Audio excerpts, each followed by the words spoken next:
Now, I don't know when this actually starts, so I'm just going to do a test, let's say. Alright, good, it looks like it's live. Alright, so welcome, this is Nuke Marine, presenting Let's Learn Japanese, course series for the self-study Japanese from basics to beginnings, up to intermediate and hopefully advanced. So I'm back on Twitch for a little bit, just because of some issues with YouTube, and hopefully that gets resolved. Yeah, so for the next 2 or 3 months or whatnot, most likely be streaming on Twitch. And if I like it, I might just stick with it, just because of other issues. I think maybe I'll just start uploading stuff to YouTube instead of streaming directly on there. Anyway, time will tell. Right now, got down to, looks like 0 viewers, so I don't know. Even on YouTube, it was like at max, you know, maybe at around 9 or 10 viewers at doing this whole Let's Read thing. Maybe occasionally, if it was like a special live stream where, you know, like an interview or something, then yeah, it'd be higher. Just to heads up. Now, yesterday I made a post on Reddit, and it was this one right here about the novels. Reason why I want to point it out, this isn't meant to be as a learning resource. It was meant to be as something I was putting into my Anki deck, and I'll be showing that later anyway. In fact, let me bring up my Anki while I'm waiting on this. So if you see my Anki reviews, and you know, for when I'm reviewing kanji, I like to have, if I have a kanji, I like to have example words for it. So this is just an easy way to get example words that I felt comfortable with, especially as I'm getting beyond the, you know, 15, you know, beyond the 1500 kanji that I'm currently at, you know, going up to the next set of 500. The amount of words for each of those kanjis is less, so maybe like on average probably less than 6 words for every kanji that's going to be added. And I wanted those words to be in the top 30,000, so I meant 6 words in the top 30,000 of words used. And the material that I got it from was just this particular frequency list. It was a scan of 5,100 novels. It's not the best data, like discussing in this, and it made sense now. Like, if we're going to get a word list, I think what you want is just one extra bit of information in order to then get a really good resource. In that, not only do you want a frequency of the words count, but you also want to say, hey, how many of these resources, how many of the sources did it appear in? So if you got a word that appeared, you know, let's say 5,000 times, it's like, oh my god, that's a very frequent word, right? So it's like, yeah. But if it only appeared in one source, then maybe it was that one source that's repeated that word 5,000 times. That's not a really good word to use as your resource. But if you have a word that appeared, let's say 1,000 times, but it appeared in, you know, over, you know, or let's say 20,000 times, but it appeared in every resource, that's a very important word. And that's more important than a word that appeared 20,000 times in just, let's say, 10 resources. So like the one that appeared in 10 resources, that might just be some main character's name that you're just being repeated all the time. Whereas like, you know, let's say Harry Potter, you know, you're gonna be seeing the word Harry all over the place, but that doesn't make that a very common Japanese word. Then but you know, if you got a word that is like appearing in like all these resources, that's a much more important word, because again, it's a word that's used in the language overall, as opposed to instead of one just particular area of specialty. So anyway, that might happen, like, you know, maybe later on, somebody who, since Morphman does scan for vocabulary, so I might ask if one of the Morphman people, if they can say, hey, also, can you put a little note, like, how many of the resources in the scanned document, how many of the individual documents did this word appear? Did it appear in 1 document, 5 documents, or 10 of the documents that you did have scanned for vocab frequency? And I think that could also be a really good information, like, hey, do you really want to care about learning this word when it's just in one? If it's just going to appear in one episode, then probably just reading that episode is going to take care of it. If it's appearing rarely, but it's always appearing in every episode, then it's a word you may go below your radar, but you realize, hey, that's actually an important word to learn, so prioritize it. Anyway, just a thought. It's nothing to overthink it. Just that. But anyway, if you go to this link, then what I did is I made an edit and put some links to it. So this was like one of the videos I did on YouTube, but I time-stamped it for when I started the Anki review. This is Navy Dave's, Otaku Dave's Netflix vocab frequency video. This was the full frequency list from the novels at CB 4690 made way back when. Same thing with the kanji frequency list. This was a non-compiled word. This where, again, just like, here's this one kanji, here's a word that uses that kanji appeared in. It's every word in that top 30,000 list. This is the actual kanji dictionary spreadsheet that I've been kind of building up over the years. So that could be probably useful if you can figure out what all the indexes are. This was this, I remade the list, but I was figuring out about Google Translate. And because of this, also had a interesting idea. I'm talking to another guy who does programming, who does the Morphman stuff, and the idea was like, well, if we take a database, so we know the Morphman database is a known database of words you know. Cool. So what if you scan a document and look for words you don't know, which obviously Morphman does it quite well. And then though, but use this, let's say Google Translate, you say, hey, I want to replace that word I don't know. Not replace, I'm sorry, but put above it, like in English Ghana or Spanish Ghana or some type of target word, target language, the translation of that word. So because of the way Morphman works, it's not just Japanese to English. It could actually be any language that has spaces can be used. And there's some other languages as well. I think Chinese is also some, I don't know the full list of languages supported. So you got that, and then with Google Translate, it works with even more languages. As long as you give it a word, you can find a rough translation of that, you know, very short, one word or so translation. So what you can do is like, oh, so you're reading a document, it's all in Japanese, but above a few of the words, you know, there's going to be some English, and it just happens to be above words that you likely don't know because Morphman scanned it and compared it against your list of known morphs.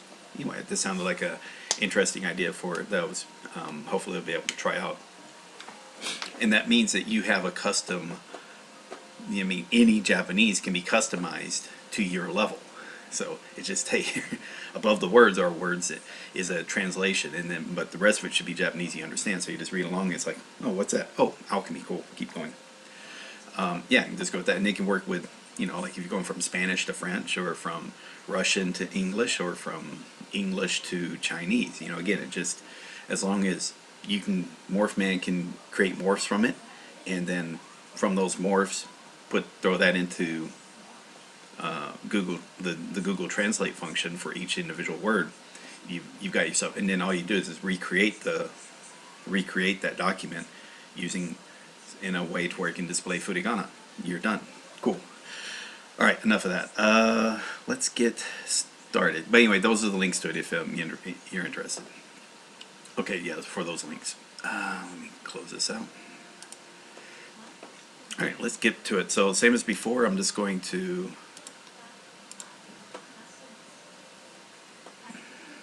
start Anki. In fact, let me get the other documents while I'm here.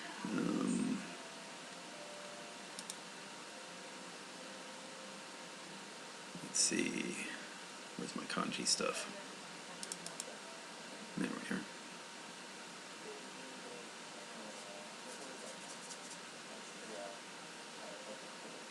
Let's throw that in there. And throw that in there. Cool. I think that's all I need. Alright, awesome. Yep. And there. Yeah, so this is what the document looks like. Yeah, and what you have to tell people is that don't use this to learn vocabulary. You don't need it to learn vocabulary. That's not the purpose of it. But it's hard to explain that to people. They see something, think, oh, I need to put this in Anki. You don't need to put it in Anki. Okay.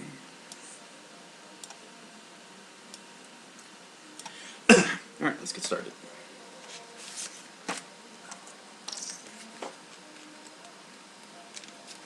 Yeah, it looks like I'm here. Cool. Let's start with kanji. And I don't know, can I see comments? I don't know if I can see comments or not. I'm not seeing... No, it doesn't look like I'm able to see.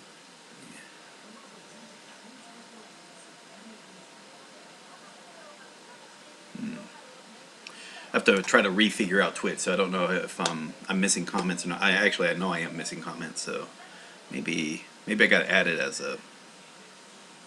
I'll figure it out later. Alright, so I apologize. I'm not seeing comments. If you message me, if you see something like really whack, just message me on Discord and it should pop up. Yeah. Alright, let's get started. All right, worship, not worship, worship.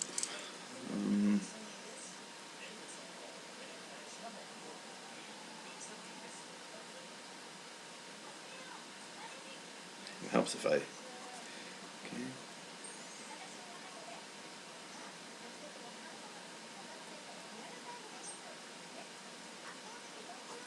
I think that was it.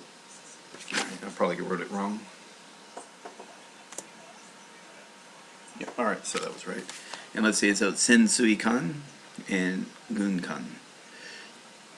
And this is what I'm trying to explain. Now, this I made from Core 10K. So that's how that's where all these words came from. But what I could do is Control F, Control V. Yeah, right there. So now it's these words here. So there's actually, let me make that a little bigger.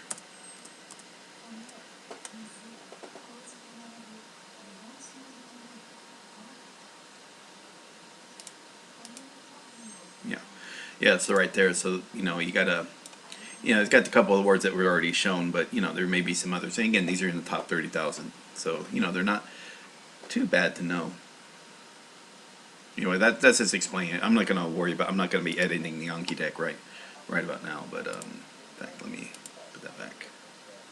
All right. So anyway, that was good. Anyway, so it's at Gun-kan and Sensui-kan, and you're probably gonna be seeing those pop up in Fullmetal Alchemist. Hauser, that's like a steel rope. Metal for the steel. I think it's that. I think this also pops up in Fullmetal Alchemist. Nope, I got it. God damn it. Now remember now. Yeah, the reason is because I'm going to actually show both kanji, so I explain this is because I missed one. Alright, so just show you real quick. Alright, so the first one is the kanji I need to do, but the second one is also a kanji for Ami, for net, and so that's how I was probably getting those. So, yeah. Anyway, but I did get it wrong, so I'm going to mark it hard. I should have known better. S. So this one's good because it's etc. Not etc. It's S as in the French word c'est la vie. C'est la vie. Oh, yeah, it helps if I show you. Yeah, right there. Okay, so yeah, it matched up. Alright. Kazunari, that's just a name. Miyako, just a name. Masanari, just a name. Fuminari. So again, you're just seeing this in names, but you mainly just see this as a primitive, as a scorpion. So that's why I have it as that. Cool. But nari or ya. Okay. Tiger, Tora. So there's tiger and sign of the tiger, but yeah.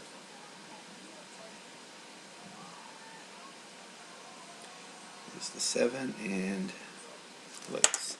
There we go. Tora. Okay, cool. So Tora and Kage Tora. Kage Tora. Cool. Hump. Yeah, I think that's peak of life. High, noble, prosperous. Alright, cool. Oh, got the one last thing I needed. Messed that one up. Okay, so let's see. We'll worry about that in a bit. Let's see. Alright, peak. Yeah, so it's peak as in looking on someone. Nozoku.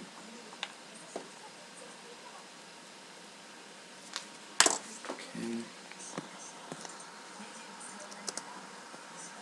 Good. Nozoku, Nozoki. Crane. Bird again.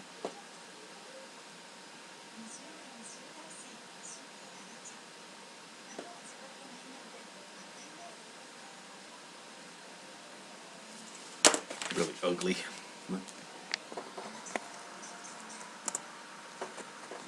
Yeah, Tsuru, Izuru, Manazuru. Alright, good. Adroit, dexterous. Actually, I want to say I think it's finger. Be dexterous for removing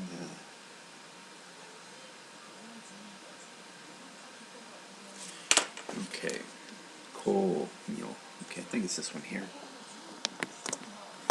No, okay, it wasn't finger, it was... Yeah, I think the ko should have been the clue. Alright. To use the construction part. Alright, got that one wrong. Cap. Oh, this is bo, boshi, a sun. Let's say it's tau, sun. Right. I think that's it.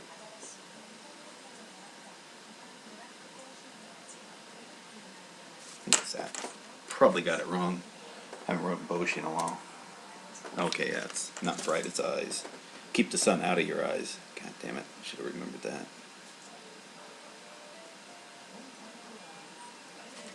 Okay, cool. Disclose, so let's see, put your ear to the door. Let's see, it's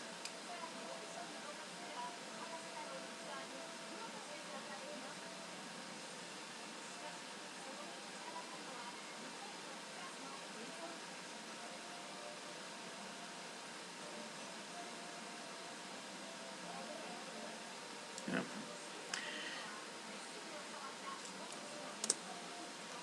Okay, it was door, yeah.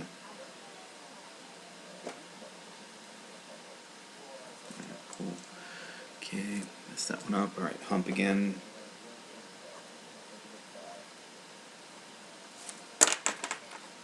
Yeah, this one got... You gotta remember to include the Gandalf on there. That's my character, Thor. Yeah. Adroit. Just make sure about the ko means... Add the I-beam. Okay, cool. So it's komyo. Komyo. Takumi. Takumi. Takumi. Alright. Cap.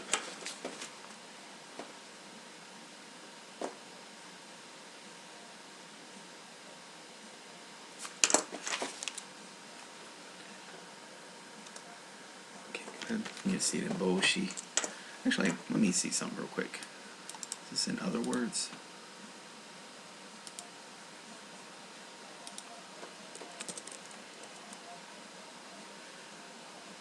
Boshi, whatever that is, and Dori Boshi, whatever that is.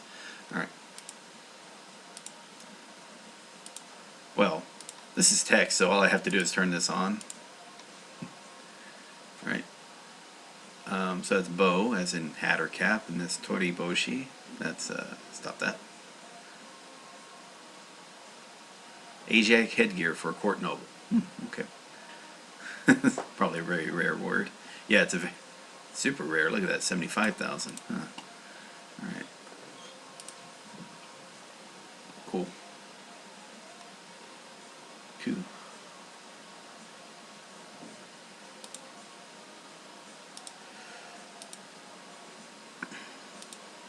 Alright, disclose.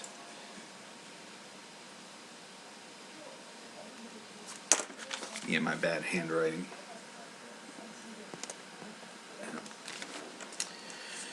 Keimo, enlightenment. K, just a name. Akiko, just a name. Keiji, revelation. Keimo, Keimo, Keiji. Alright, good. And that's it. Alright, cool. Next up. Morph Man.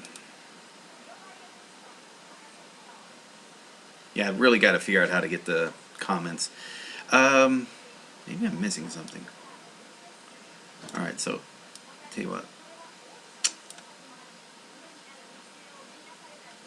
I remember I used to be able to see text here. It used to be that way.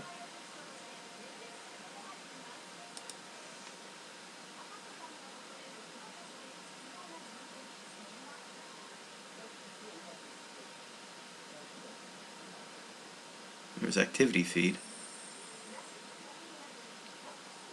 Oh wait, okay, there's the comments right there. Let's see if I can move this over here.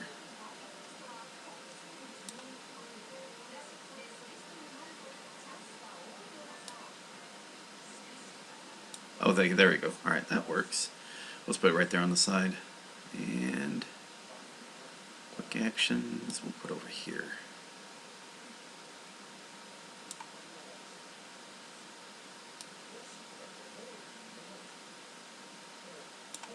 Okay.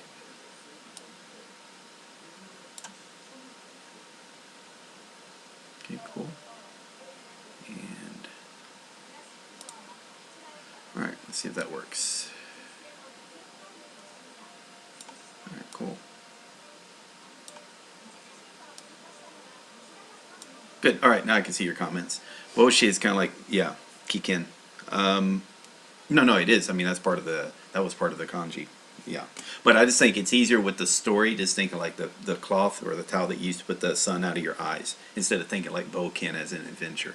So again, you're not forced to use, like what a previous kanji uses that. You use what works. And if you just want to use the elements as what it originally was instead of the new primitive that came up, go for it. Make up stuff, it's fine. It's just about getting that kanji in your head, and associating that kanji with rough meaning. So nothing magical there. Alright, and yeah, let's keep going. Alright, so again, this is Morph Man, so these are sentences from the stuff.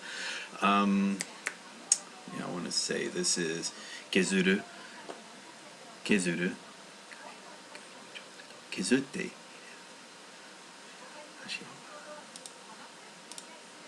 Kezuru.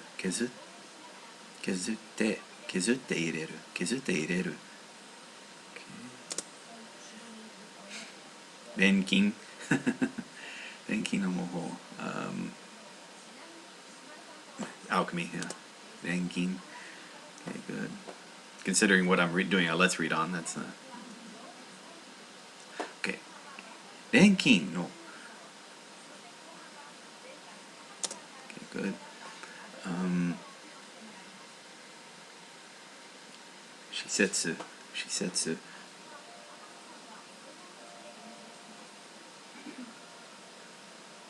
That's a construction site, but Shisetsu. Oh. Bomb? Aramono mokuteki no tame. Yeah, it's right there. Tatemono mo.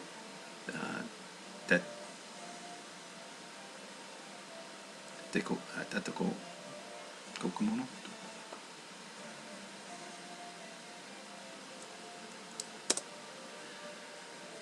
Sukumeru. Oh, shrugging. Sukumeru. Suku. Yes, Su.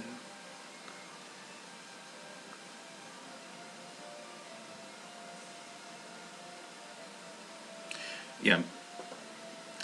Only reason I'm saying that is like, what I try to do is like, do I know what the word means before I read the sentence? That's one of the things I'm putting on myself. That's all. Especially if it's with kanji, I need to know how to read it.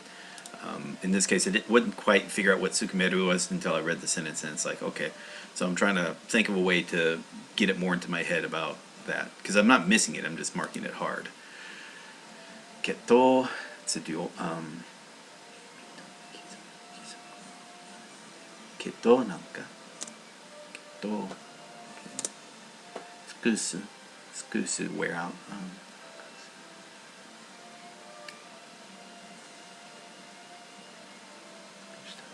Okay, so shirabe tsukushita. Been investigated to its fullest extent. Tsukusu. Shirabe tsukushite.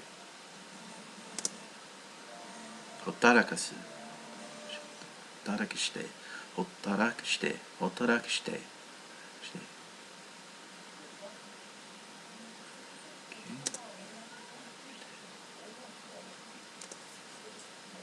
Susumideru, step forward.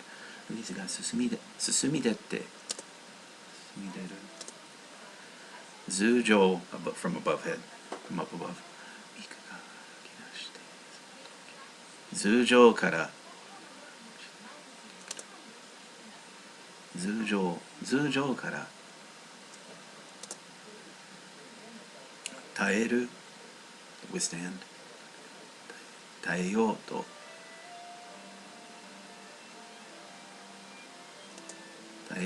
Taeru. Taeyoto. Dekigoto.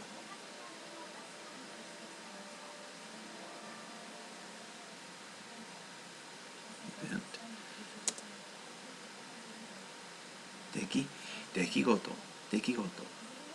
Dekigoto no. Uzukumaru.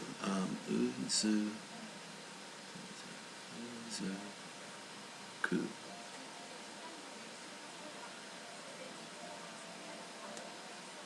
Oh, squatting. うずくまる。サイトは地面にうずくまる。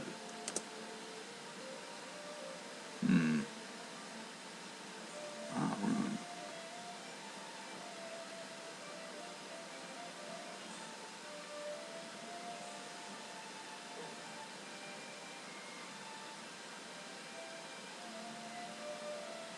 ん。Okay.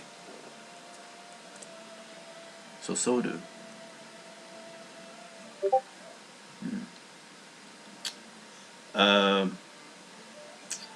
Oh, that was a message on Discord. Never mind.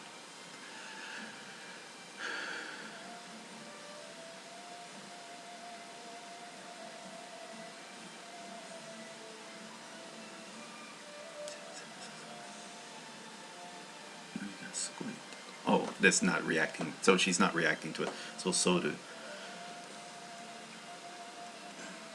So soda is reacting, and this one's or being excited about something. This is like she's not reacting. So soda. So bireru.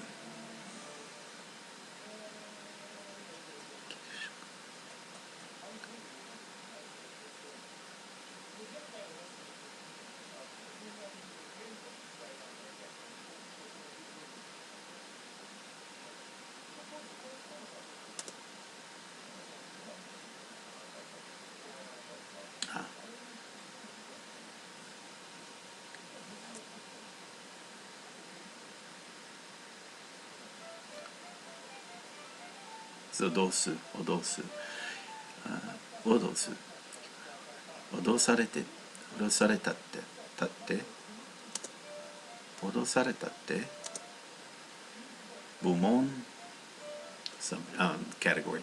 いい、三部門、まずは。三部門、まずは。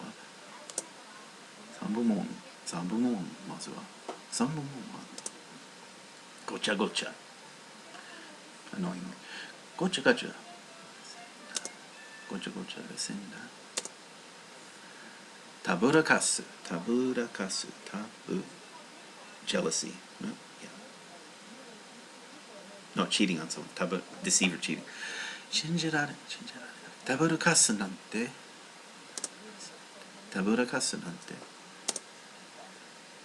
絡む。be involved with. 絡んでんだろ。阻止。stop。阻止する。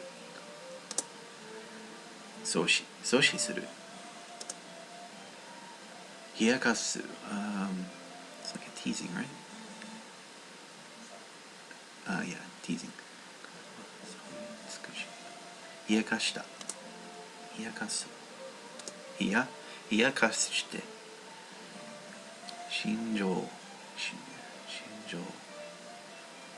sincere, or being in earnest or seriously. 心情に。心情に。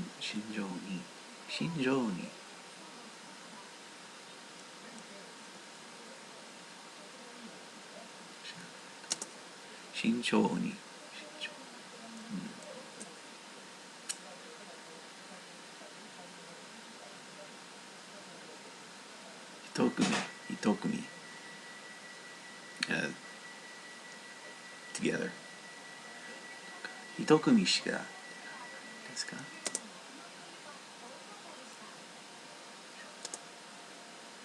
競馬。horse betting。競馬に。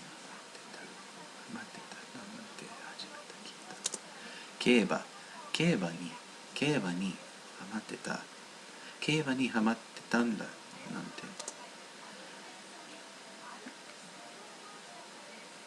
植える。ものすごく。植えてる糸。植えてるな。食いつく。bicker, complain。nag. 食いついたHashtanai, kind of like being offensively, or like this being improper, or looks offensive.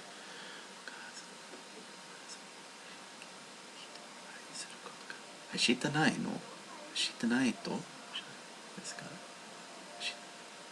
Hashitanai to osharu? Sobireru? Dismiss a chance. Kishoku kaishi. Sobire-chattan na. Sobire-chatta. Alright, cool. And yeah, okay, so we're at the 30 minutes. That's about it. Alright, cool. Alright, there's the deck. Yeah, I've been kind of, last 3 days or so, I haven't been adding additional words with Morph Man, so that's not good. Slowly getting this Tango deck down to 0, where all the reviews, all the thousands of reviews that built up when I wasn't doing anything for 4 months, it's finally getting back down. And like I said, if you ever get backlogged in Anki, don't be afraid to just say, you know what, you can't look at the number of thousands and say, hey, look, I'm just going to do an additional 50 extra reviews and just target it, just work this thing down to 0 as close to again, and you know, and just treat it like normally. I think you'd be fine. Anyway, so let's get going. All right, we're at 30%. Let's start reading. All right, so this is Let's Read Japanese Fullmetal Alchemist Brotherhood, episode 10. Yeah, and again, like, I'm only going to be doing the first 2 seasons, so that's 26 episodes. There are 5 seasons in the series, so I plan on finishing the series, but that'll be on my own time, not on this whole Let's Read thing, and we'll just keep going from there.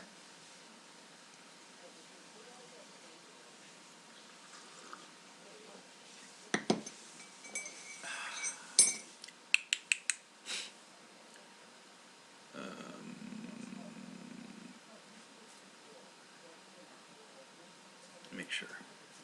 Yep, okay, that's working. Here we go.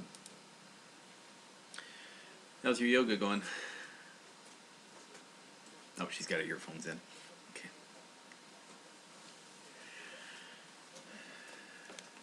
She's having to do online yoga, so the teacher or whatnot's doing a live stream, and then, you know, she gets to follow along. Yeah, so we got to make do with what the situation has at hand with social distancing. Even in Japan, especially in Japan, because it's a fairly crowded country.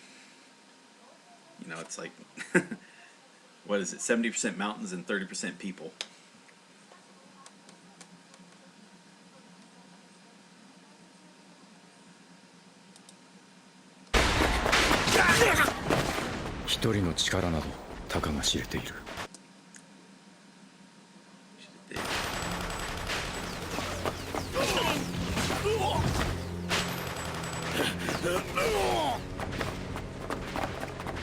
This is probably from the Civil War 10 years ago, right? Or however long it was supposed to be. ならば私は自分で守れるだけ。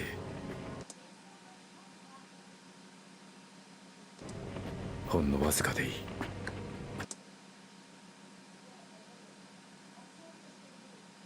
ほんのわずかでいい。大切なものを守ろう。下の者がさらに下を守る。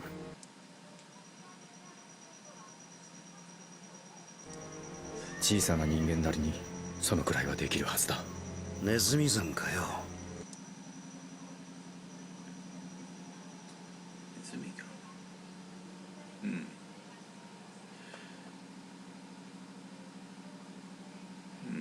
OK。ネズミかよ。ってことはだ。この国丸ごとみんな守るにゃ。ネズミのてっぺんにいなきゃならねえな。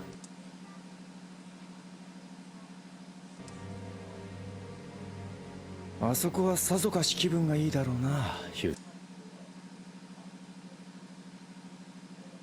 さぞか。さぞかしい。さぞかしい。そこはさぞかしい気分がする。だが。私一人の力であそこに登り詰めることはできない。その自信がある。何を威張ってるんだよお前は。面白そうじゃないか。一口乗ってやるよ。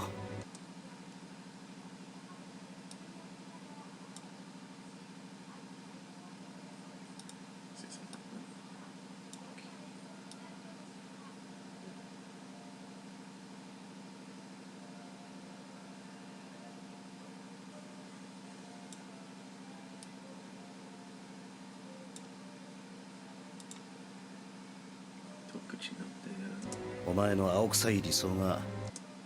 青臭い。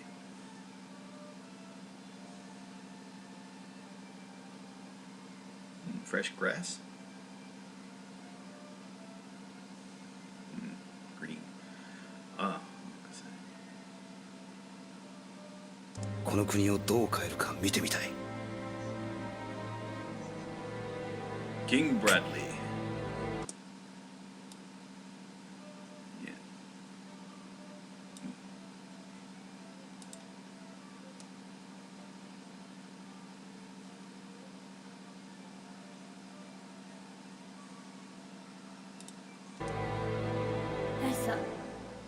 大佐、お疲れでしたら仮眠室へ行かれては。仮眠室行かれては。すまん。セントラルに移動になる前にやりかけの書類をまとめておきたくてな。どう？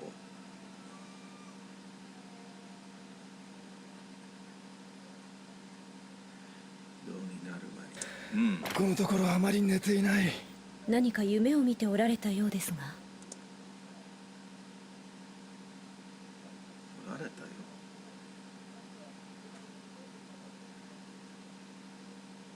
Let me see if that's a phrase. 夢を見て。あ。何？つまらん思い出だ。それぞれゆくこの Alright, let's see. 3 minutes. This is going to be really difficult, so I'm probably not going to be able to take the, if I wanted to rip the audio from this, because they keep shifting where the intro song is, and it's just especially if they have an intro segment, then it's just, unfortunately, it's just going to be a mess. It's unfortunate. Let's see, 320. Get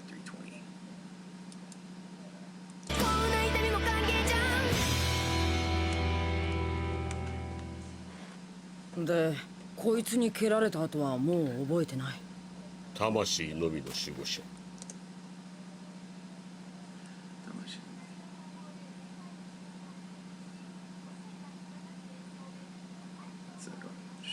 貴重な人柱いか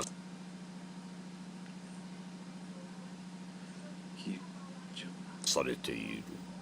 ウロボロスの入れ墨に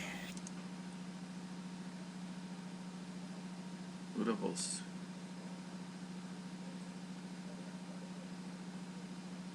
の入れ。I know that's tattoo. 入れ墨。ウロボス。Oh, Ouroboros. Okay, I guess that's mean Ouroboros. So the little snake tattoo. Hirezumi to Kensha no Ichi Rensei Jin. 賢者の石の錬成人。賢者の石錬成人。マルコー氏曰く石バールでも石が使われていた。ただの実験にしては謎が多いですな。これ以上調べようにも。Somebody's saying, all right, so one of the comments, Load Ramir, hey, Gink, yeah, I'm doing good. Same, okay, good skills to you as a JLPT, the Korean gentleman, SSL, yeah, well, more like I am studying Japanese, but this part is just reading Japanese for fun, to help you get better at Japanese, if that makes sense. Okay. 今や研究所は瓦礫の山だしな。瓦礫の山、救急車は瓦礫の山だしな。なんだか難しそうな話をしてますが。これ以上危ないことに首を突っ込みたくないから聞かない。お君たち、鋼の錬金術師君の病室は鋼の錬金術師錬金術師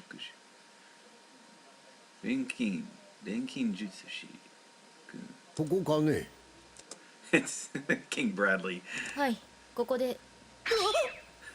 軍法会議所で犯罪リストでも焦れば。軍曹会議所。Let's headquarters 軍法会議。軍法会議所で犯罪リストでも。何か出てくるかもしれないな。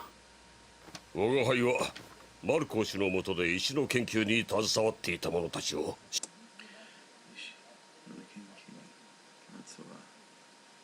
携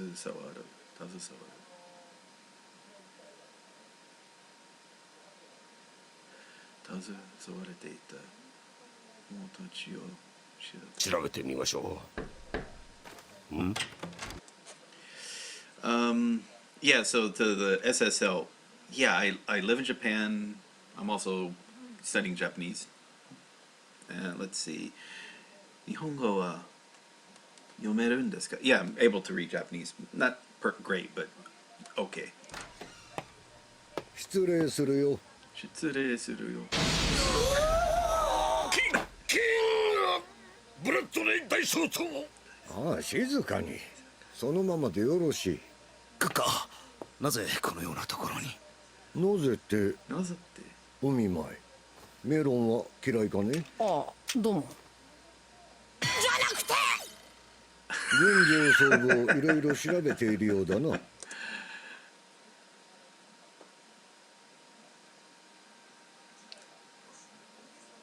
アームストロング少佐。いや、なぜそれを。私の情報も甘く見るな。I like that. 情報も。Oh, okay. 情報をやり取りするために。情報ネットワーク。Intelligence Network。情報も甘く見る。そして、エドワード・エルリック君。賢者の石だね。どこまで知った？場合によっては。場合によって。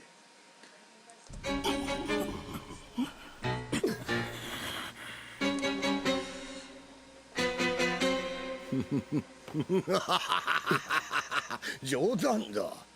そう構えずともよい。はあ。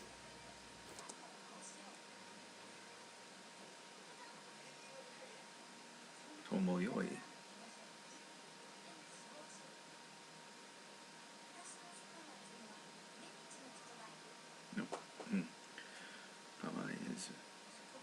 軍内部で不穏な動きがあることは私も知っていてな。軍内部で。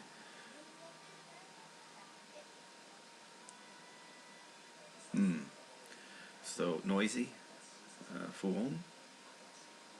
俺やってない。不穏な。本当。不穏な動きが。どうにかせねばと思っているのだが。それは賢者の石の研究をしていた者の名簿か。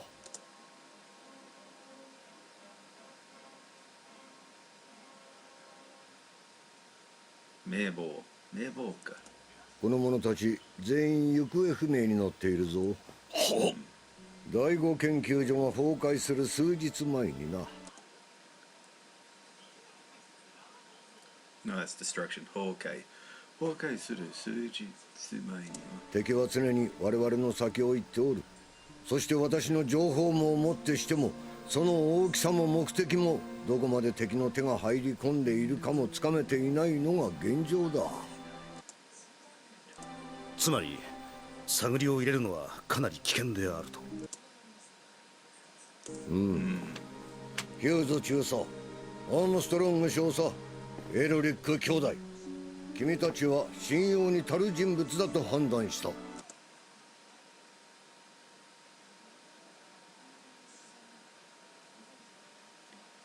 信用に。うん。これ以上この件に首を突っ込むことも、これを口外することも許さん。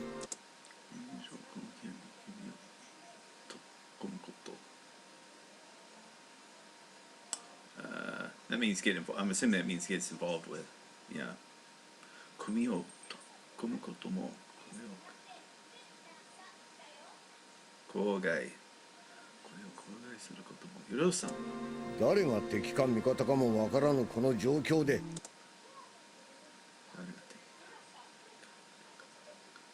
何人も信用してはならん。軍内部すべて敵と思い慎んで行動せよ。内部すべて敵と思い。何て言ったの？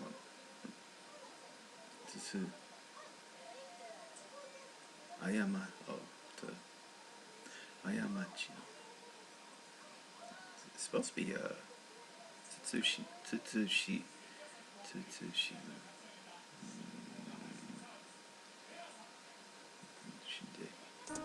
だが時が来たら君たちには存分に働いてもらうので覚悟しておくように。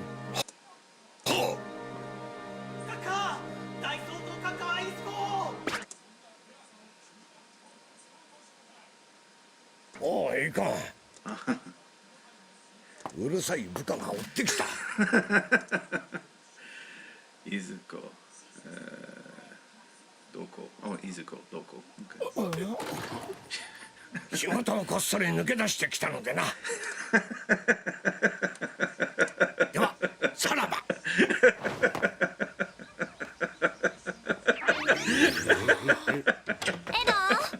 あれ、どうしたのみんな。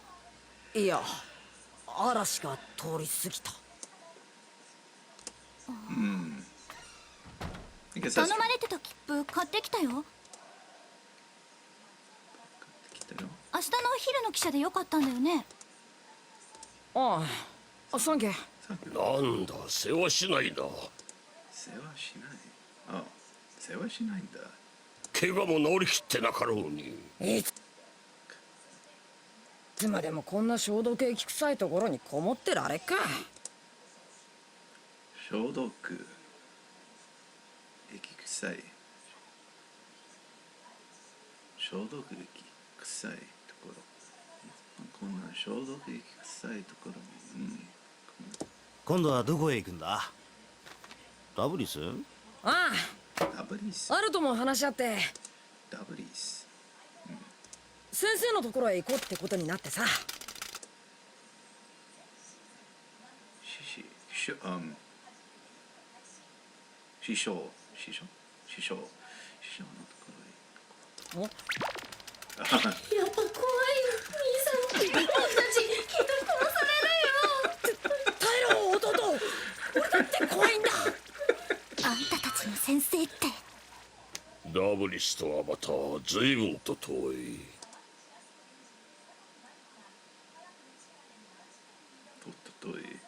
どの辺なの？ね。There's the map. Central, east, west. Okay. It's a big, nice little circular area. That's kind of convenient. ここ、南部の真ん中あたり。南部の真ん中あたり。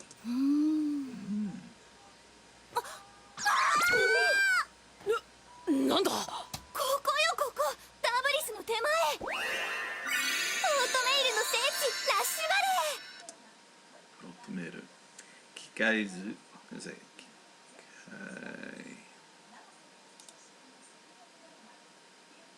機械外。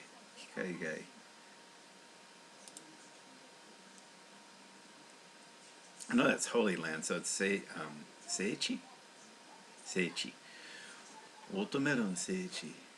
ラッシュバレー。一度行ってみたかったの。連れてって。一人で行け、そんなところ。誰が旅の費用を払うのよ。俺にたかる気か。まあまあ。宝き。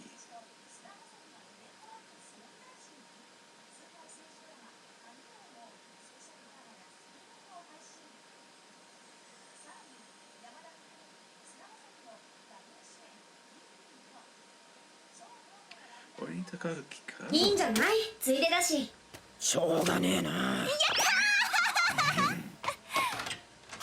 ばっちゃんに電話してくるね。Oh, I don't know if it's extort. I guess that could be a way. But is this like sponge off of someone as well? Taruki.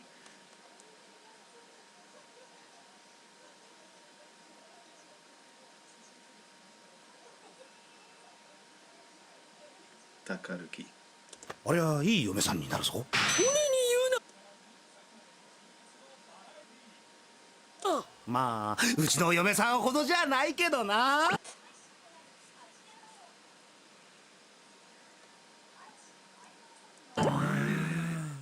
じゃあパパ行ってきますよ。パパ、今日は早く帰ってくるの？どうかな。パパお仕事いっぱいだからね。でもなるべく早く帰ってきちゃうぞ。遅刻しますよ。ウィンリーちゃん、今日出発だっけな。仕事で見送りに行けないけど元気でな。ヒューズさん、本当にお世話になりました。セントラルに来た時はまた必ず遊びに来てくれよ。自分の家だと思ってさ。それと、あいつらにもよろしくな。 I like that one. 自分の家だと思ってさ。はい、パパ頑張ってね。いってらっしゃい。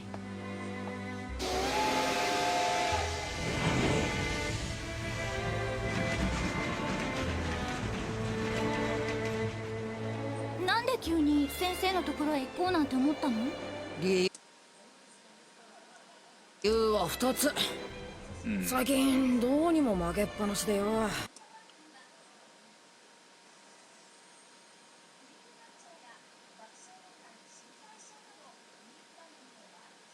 うにも。は？喧嘩強くなりたくて行くの？あんたら喧嘩バカ？バッキャラ、そんな単純なもんじゃねえや。喧嘩だけじゃなくて中身もっていうかなあ。そうそう、とにかく先生のところに行けばなんか強くなれる気がする。俺はもっともっと強くなりたい。二つ目は？賢者の石について先生に聞く。真実の奥のさらなる真実。So there's a truth inside the deeper. There's a deeper truth inside the. 結局分からずじまいだからね。先生なら何か知ってるかもしれない。Let's see, JQNN. Hi, how do you do that to read watching anime? Is it very interesting? Oh, yeah. So I just ripped the subtitles and now it's in a text file, so that means I don't have to worry about timing the subtitles. Just pausing it, so I can just read as I'm listening. And then if I see something I don't know, I can pause the audio real quick and just look it up, like I'm doing. Like if I want to look up Kikyoku or Wakarazu jimai dakara ne, sort of thing. もうなりふり構ってらんねえや。もうなりふり。なりふり。もうなりふり。待って。先生にぶっ殺される覚悟で聞いて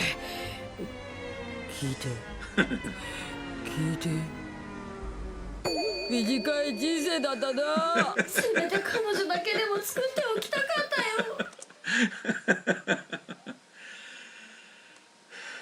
あんたたちの先生って。リオールの暴動？ええ。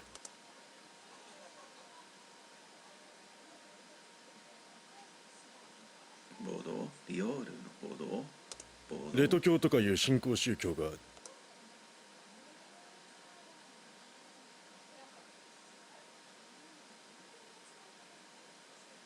No, this is a new cult. Let's see.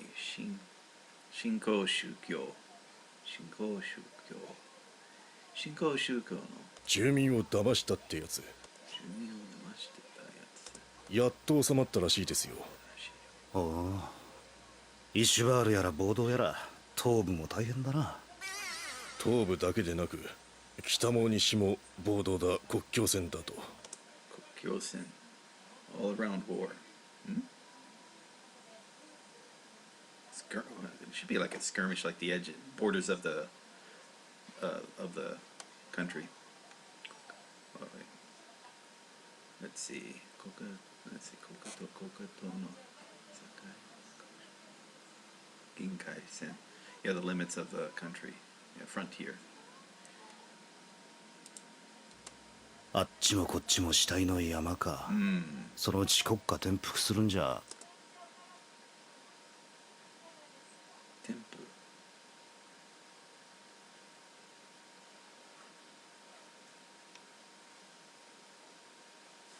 国家転覆。転覆。国家転覆する。MC Rain asks, how are you bringing up the dictionary like that? It's just a plugin called Yomi-chan, Y-O-M-I-C-H-A-N.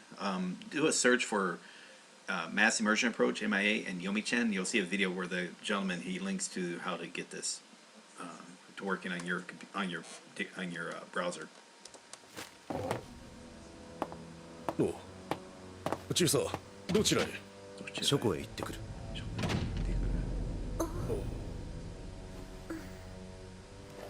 リオール、各地の暴動、賢者の石、材料は人間、イシュバールで俺たちがやったこと。おいおい、どこのドイツだ、こんなこと考えやがるな。早く大総統に。はじめまして、ヒューズ中佐。それともさよならの方がいいかしら。Fullmetal Alchemist. Not use. Everybody loves use. Fullmetal Alchemist. Fullmetal Alchemist.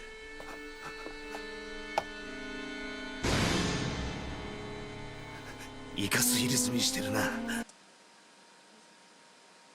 カス。イカス入れ墨してるな。知りすぎたわね、ヒューズ中佐。Yeah, so okay, so that's the symbol that was also on Al's armor as well. Like bound. So basically, I guess she's a soul bound up in a body. That's kind of creepy.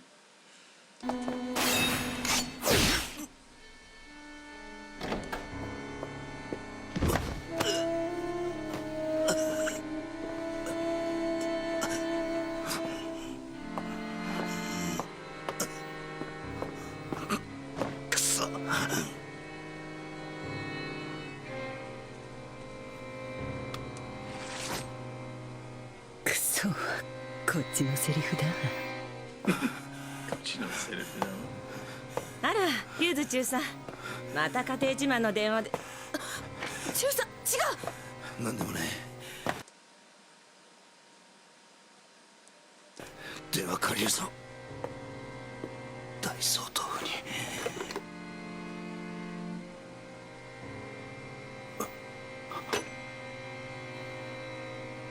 悪い、邪魔したな。中佐。はい、東方司令部。ロイ、マスタング大佐につないでくれ。外線からの電話はつなげない決まりになっておりまして。セントラルのヒューズ中佐だ。緊急で外からかけてる。コードお願いします。ああ、もうめんどくせえ。アンクル、シュガー、オリバー、ヘイト、ゼロ。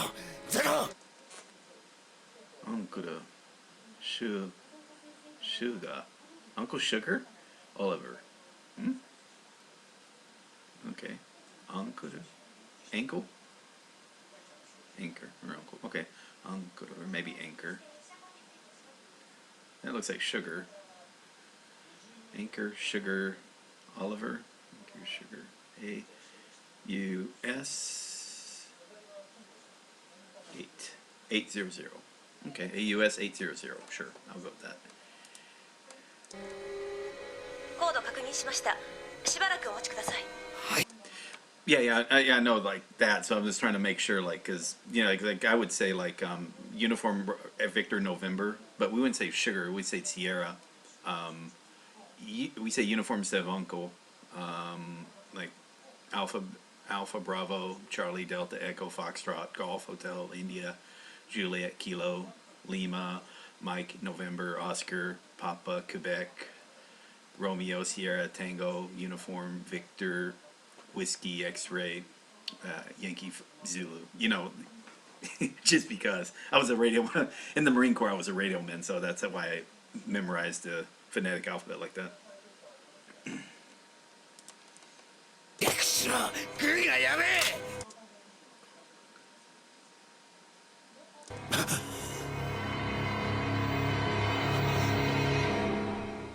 受話器を置いていただけますか、中佐。さあ、受話器を。ロス少尉じゃねえな。誰だあんた。マリア・ロス少尉です。お忘れですか。いや違う。ロス少尉は左目の下に泣きぼくろがあるんだよ。Ah.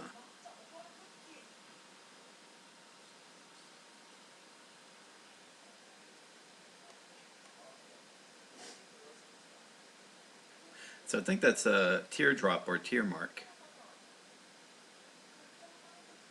Mola. Okay, Nakibokuro. Nakibokuro. Nakibokuro がはあ、そうだっけ。うっかりしてたよ。これでいいかな。なんだってんだ。夢でも見てるみたいだぜ。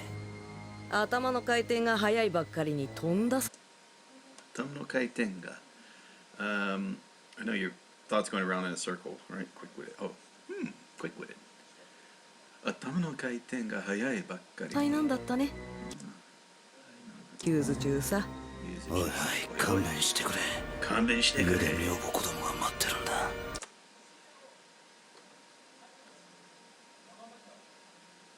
女房子供？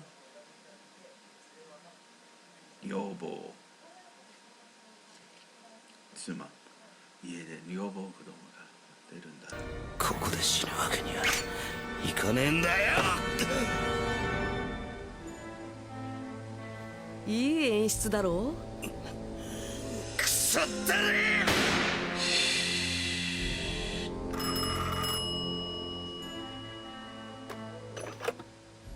セントラルのヒューズ中佐から一般回線で通信です。またか。つなげ。私だ。娘自慢なら聞かんぞ。ヒューズ。ヒューズ。おい、ヒューズ。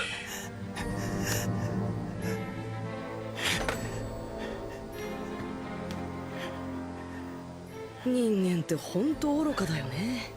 無駄なことに命かけちゃったりしてさ。エ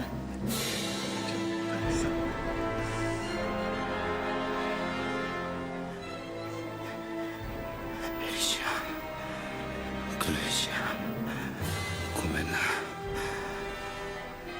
早く帰るって約束。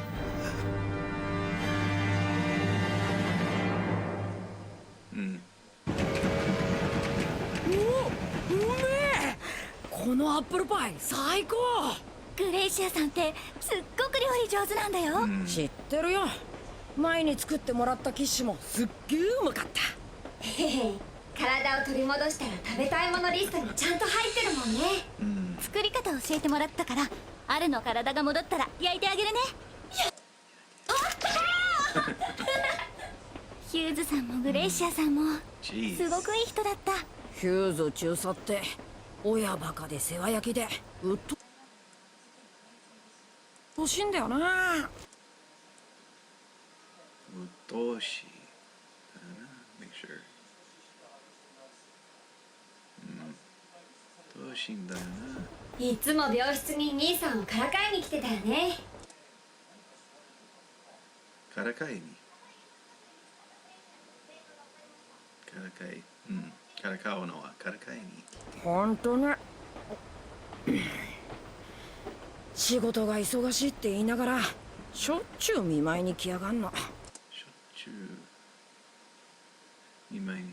今度何かお礼をしなきゃね。ああ。Jeez.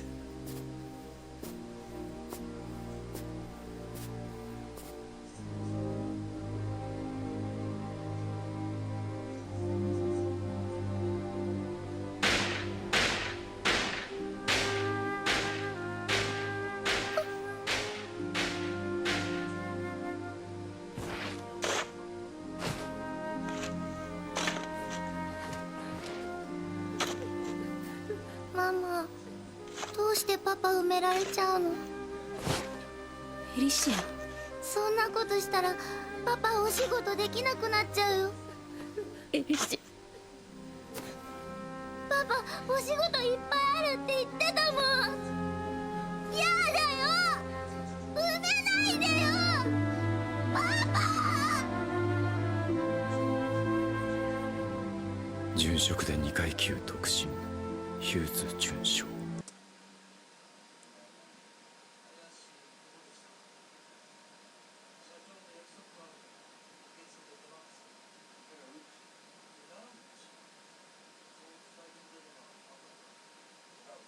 殉職。殉職で階級か。殉将。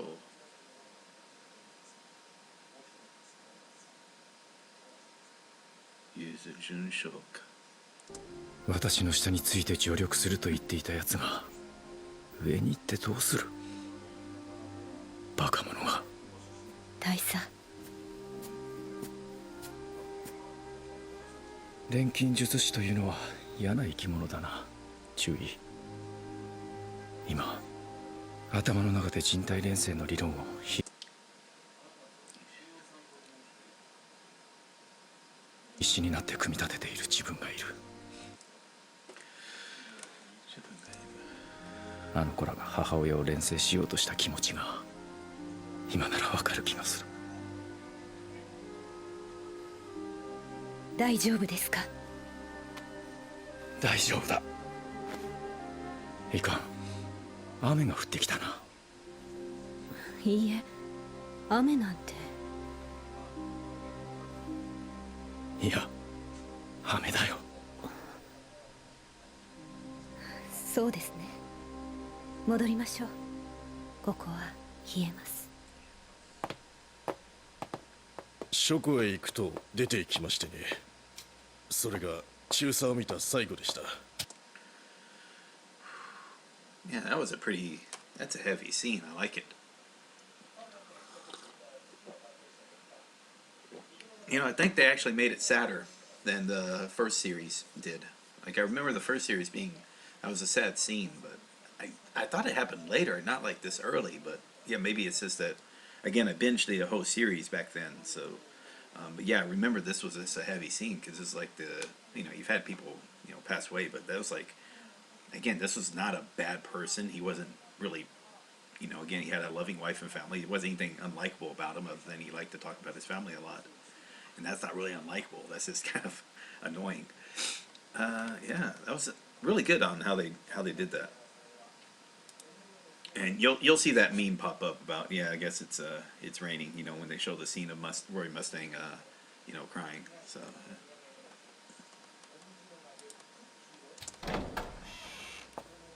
何者かと争ったのか。おそらくseems that way. おそらく内から廊下へと血痕が残されていました。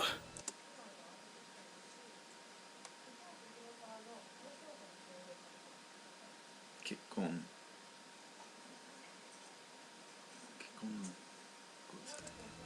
そして次に向かったのが中佐は怪我をしたまま電話をかけようとして、でもどこへもかけずに出て行ってしまったんです。軍法会議所で何かに気づき、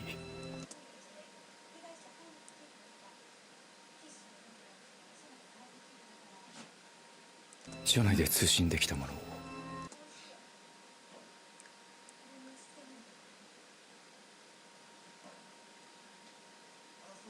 をわざわざ外に出て私に連絡を取ろうとした。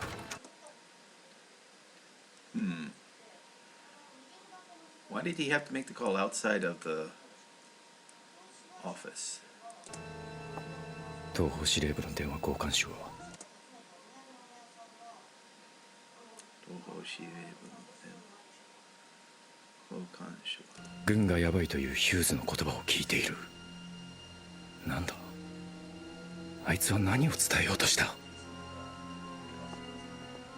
大佐、アームストロング少佐をお連れしました。ヒューズ中佐を殺害したと思われる者たちの目星はついています。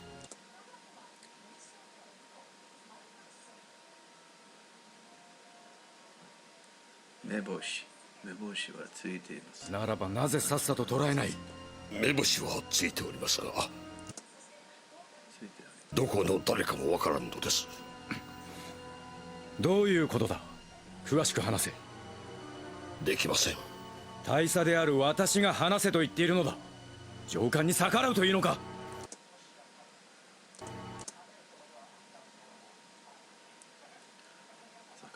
話せません。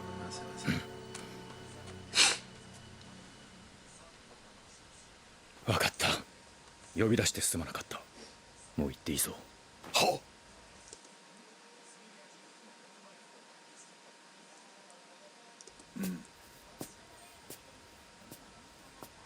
そういえば我が輩言い忘れておりました。そういえば言い忘れておりました。数日前までエルリック兄弟が滞在しておりましてな。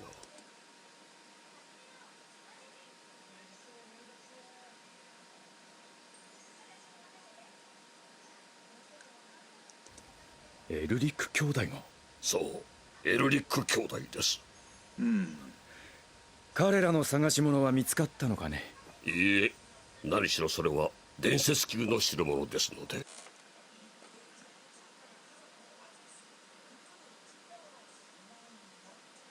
何しろ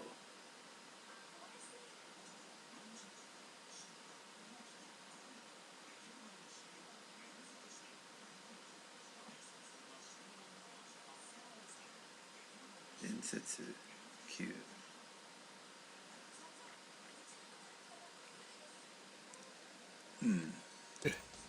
そうか。ありがとう。これといった情報は得られませんでしたね。いや、まったく少佐はお人よしだ。ヒューズを殺害したと思われる者たち、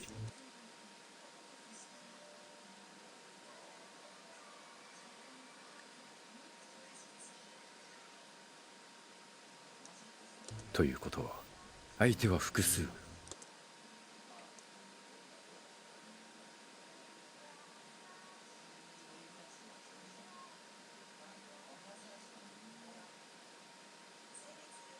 相手は複数。ひょっとすると組織として動いている者たち。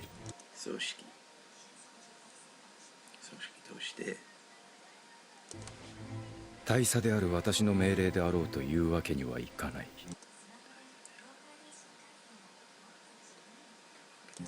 ということは私以上の者が少佐に口止めしているということ。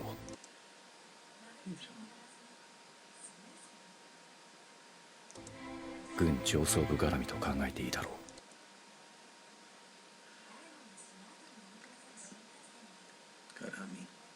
絡みと軍上層部絡みと考えて。そしてエルリック兄弟の探し物、すなわち賢者の石だ。すなわち賢者。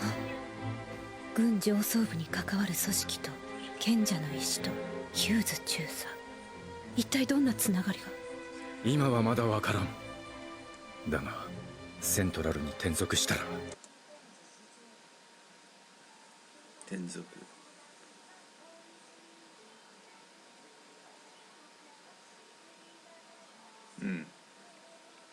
Transfer, right?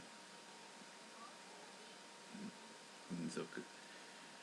上層部を探ってヒューズを殺したやつを必ずいぶり出してやる。いぶり出して、うん、いぶり。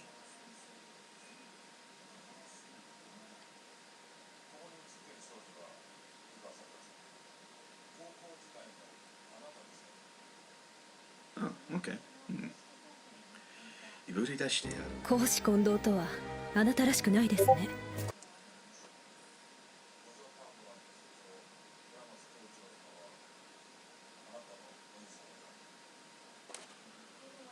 Let me see something real quick.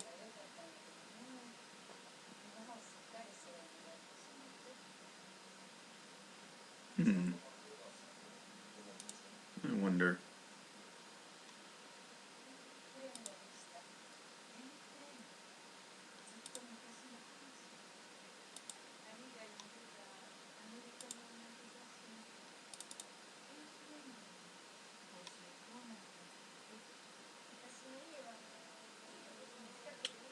All right, let's see if this looks. See what this looks like. Come on.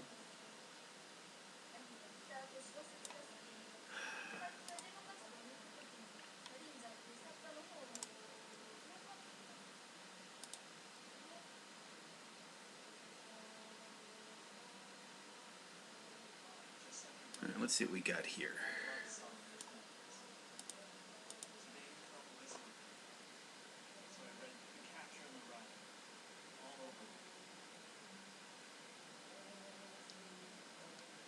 Nope, that doesn't work.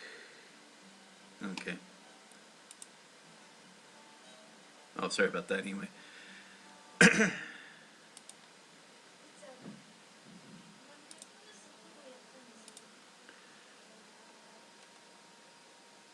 Koshi Kondo.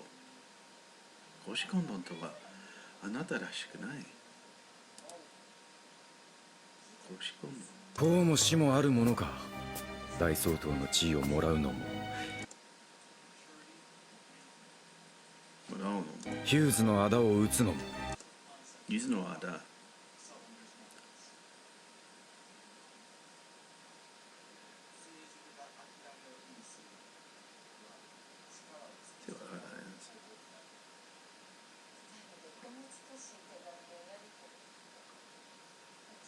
ユーズの仇を討つのも、すべて私一個人の意志だ。上層部に食らいつくぞ。ついてくるか。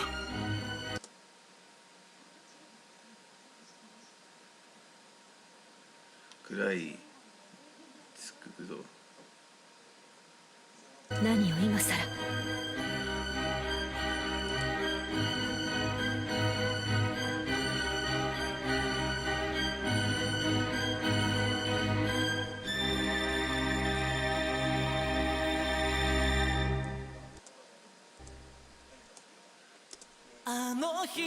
Alright, 2358.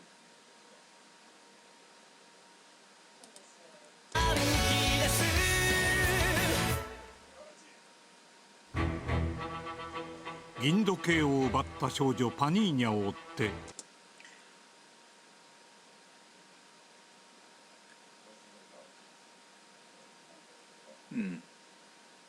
銀時計を奪ったパニーニャを追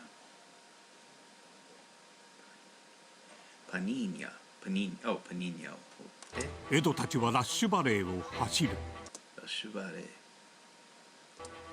その先に何が待っているかを知らず。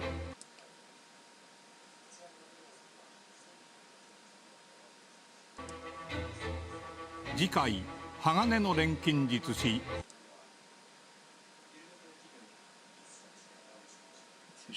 術師錬金術師フルメタルアルケミスト第11話ラッシュバレーの奇跡。ラッシュバレーの奇跡。少年が刻んだ言葉は刻んだ言葉。Those are words that make an impact. 深く。Actually, let me see something. There might be a full phrase there. No. Nope.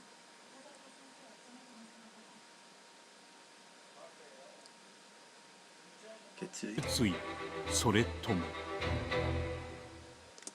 Cool.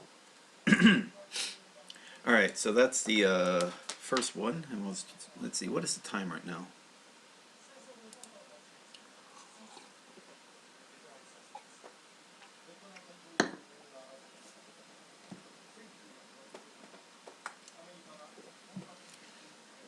All right. So I apologize. I'm going to cut off the microphone, but I'm going to take a break, and be right back. We'll be finishing up. Let me actually get the second episode up.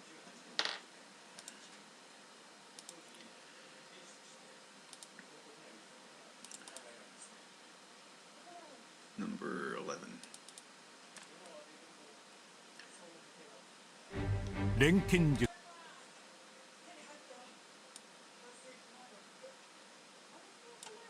Okay.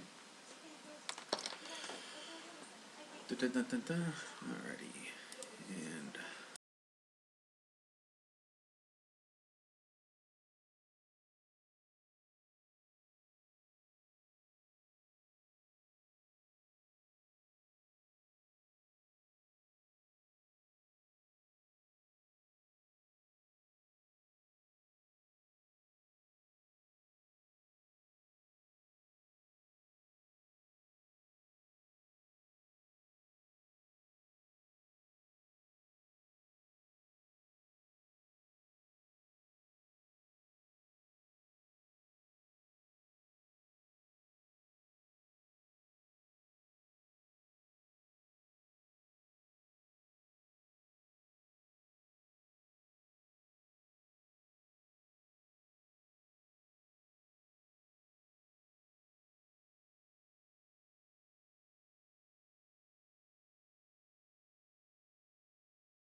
Okay, and we're back.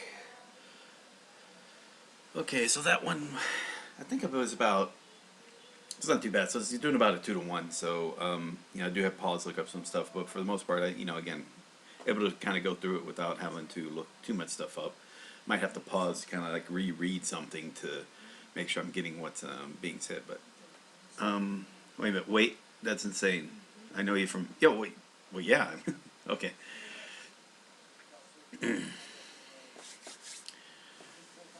Yep. All right, so let's carry on. And yeah, like one of the moderators on Matt vs. Japan's Discord.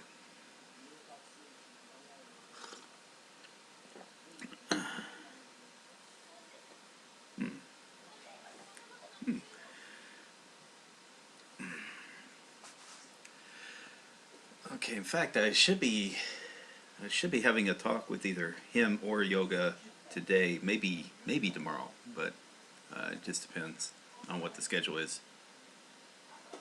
All right, later. Let's get started. All right, so we're on episode 11. Here we go.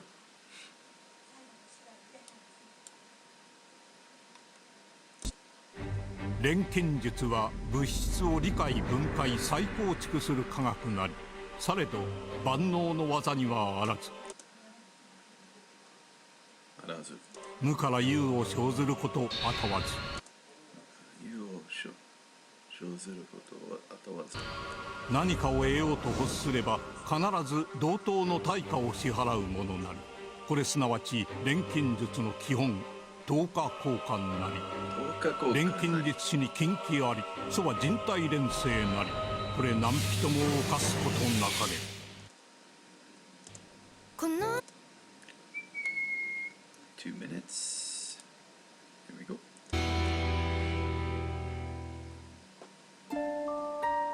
マース・ヒューズは死んだウロボロスの入れ墨を持つウロボロス入れ墨を謎の者たちに殺されたのだその死に疑問を抱いたマスタングは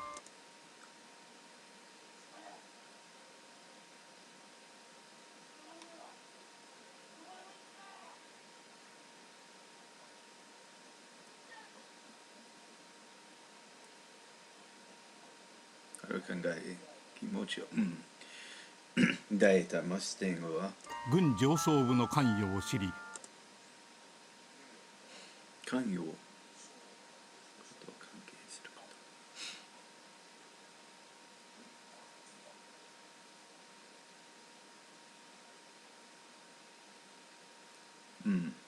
と改めてセントラルへの進出を決意する改めてセントラルへの進出を決意する一方何も知らないエドとアルはウィンリーと共に師匠が住むダブリスの町を目指して南部へと旅立っただがラッシュバレー貴族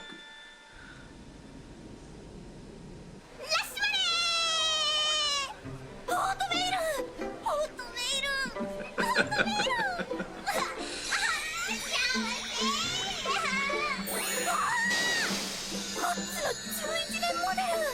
I'll be honest, by the way, I wish this was more common in Japanese. Like, you know, have a text in kanji, and then but just give the loan word above it.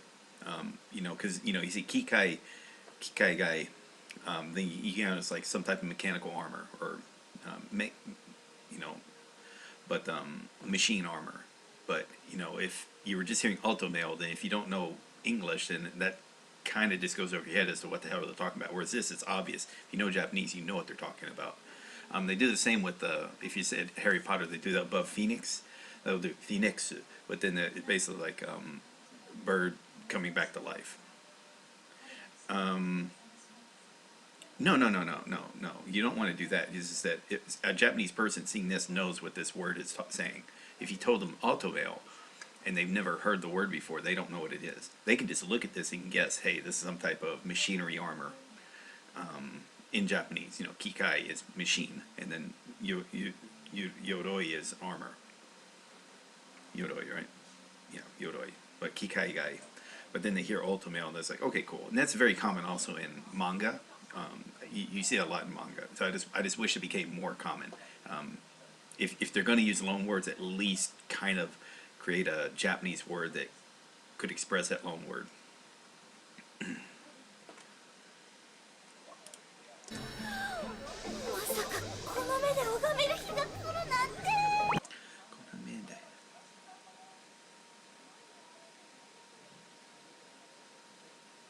I know that's like an offering, prayer.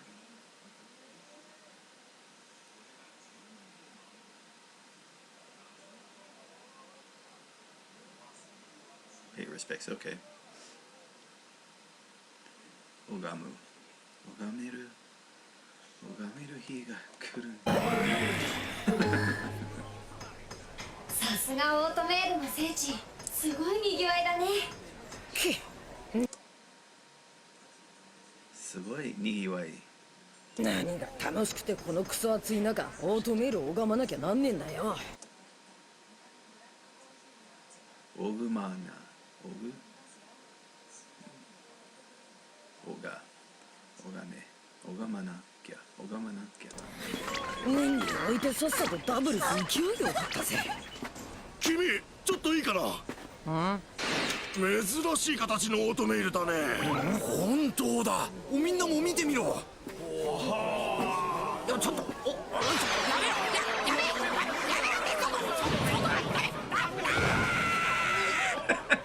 ろ。みんな研究熱心だ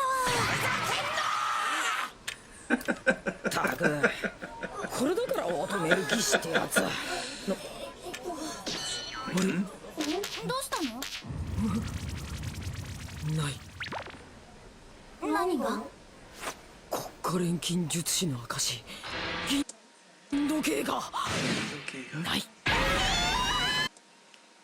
I like that Akashi. I know Akashi です。Yeah, it's a proof of our love. そりゃきっとパニーニャの仕業だ。パニーニャ。そりゃきっと。観光客をカモにしてるスリだよ。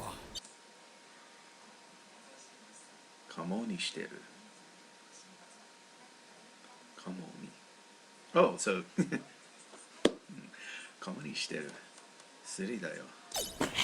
そいつがどこにいるか知らないか。大事なものなんだ。教えてやってもいい。だがその代わり。もう一度兄ちゃんのオートメール。ドミニクって名のオートメール技師のとこです。ドミニクってね。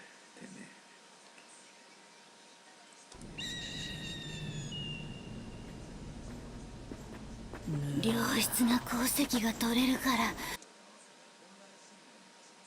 良質。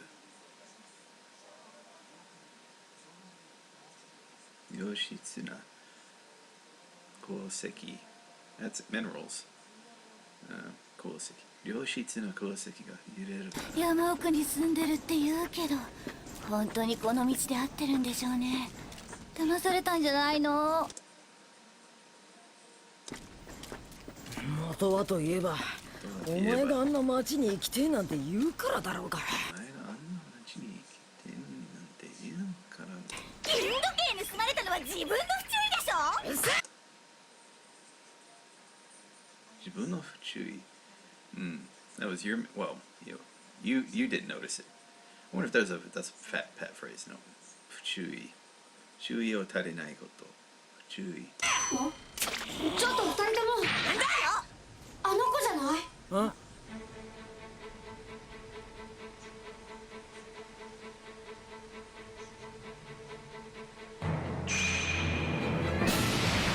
見つけた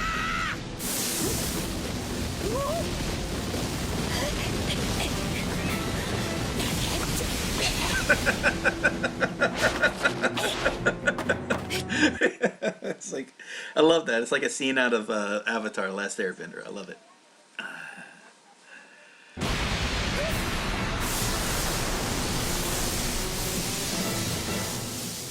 返せよ。すごいね。兄ちゃん何者？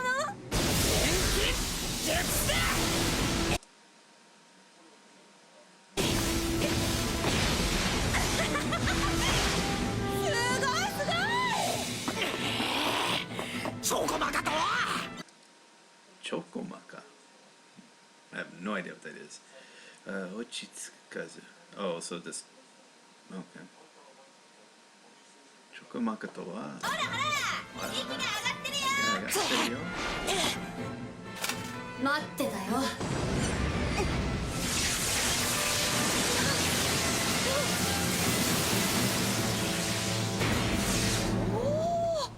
お見事。お見事。お見事。さあ返してもらおうか銀時計。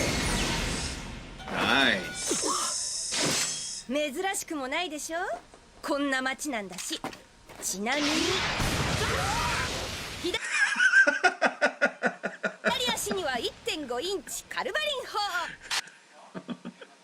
砲。 1.5 inch caliber gun or cannon. Oh. 待て。捕まえてごらん。逃げようったってそうはいかないわよ。でかしたみにそいつの手離すなよ。話すもんですか。そのオートメイルもっとよく見せてくれるまで離さない。あらバニーニャ。お友達。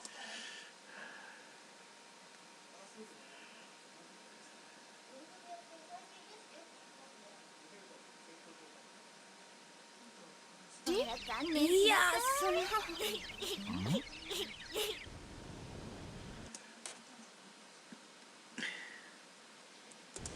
It's almost like doing like in you ever seen King of the Hill? It's like pocket sand. It's a knee gun. 初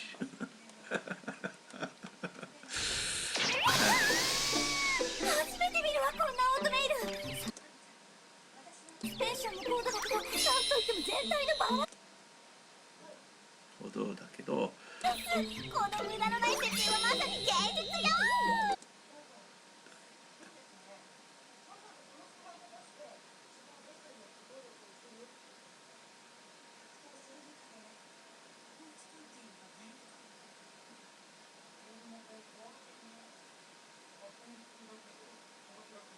まさに。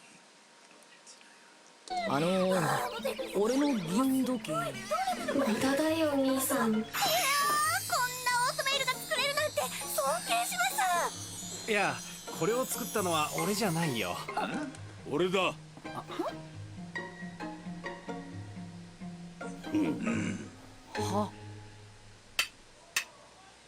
ちょっと重くねえか。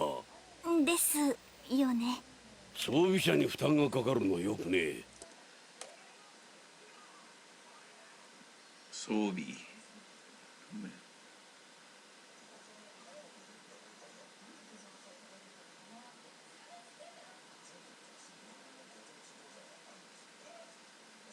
Yeah, so it's a person who's wearing it. Outfit, okay. So be shiny. Done. だからこいつ小せんじゃねえのか。うるさいよな。ってことはもっと軽いのにすれば俺の身長も伸びる。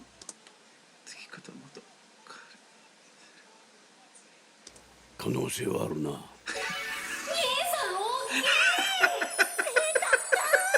お前らちっせえな。やっぱり決めた。ドミニクさん。私を弟子にしてください。嫌なこった。もう少し考えてくれても。うるせえ。弟子は取らねえ。そこをなんとか俺の身長が伸びるオートメールを伝授してやってくれませんかね。黙れミジンコ。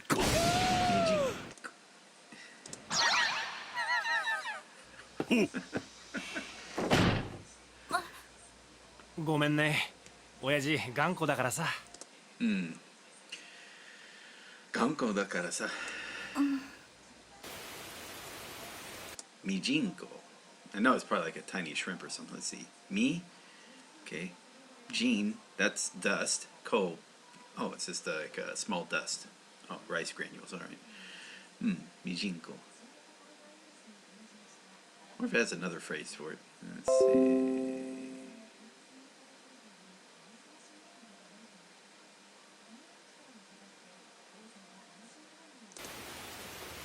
Mijinko. Mijinko. Mijinko.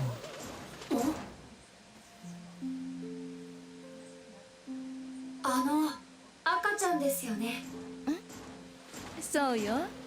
お腹触ってみてもいいですか？どうぞ。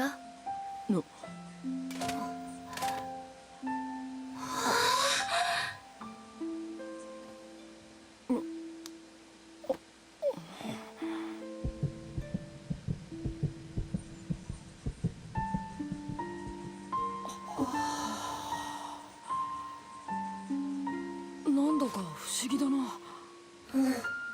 僕たちもこんな風にお母さんのお腹の中に入っていたなんて。大丈夫？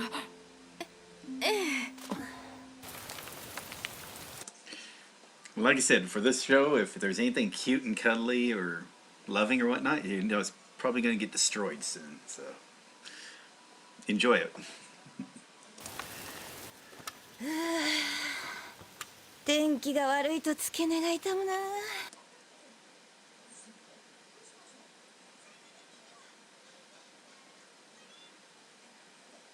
付け根が悪いと付け根が痛い。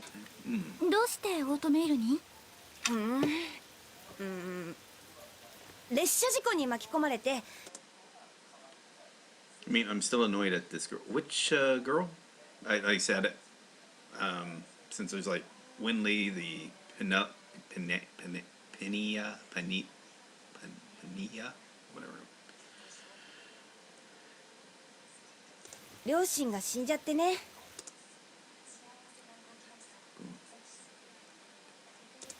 私は両足をなくしたの。身寄りもない上に。身寄りもないよね。歩けなくなったらもう気分はこの世の終わりって感じでさ。そんな時ドミニクさんに会ったんだ。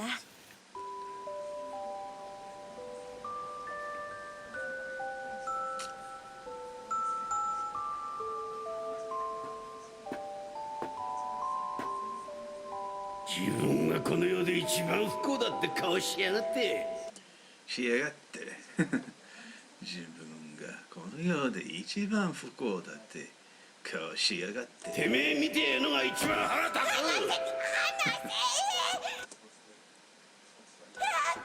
死人の目。あの時の私はきっとひどい顔してたんだろうな。で結局わけわかんないままオートメールつけられちゃってさ。手術は痛いわ、リハビリはしんどいわで最悪だったね。でもまた両足で立てた時は嬉しかったな。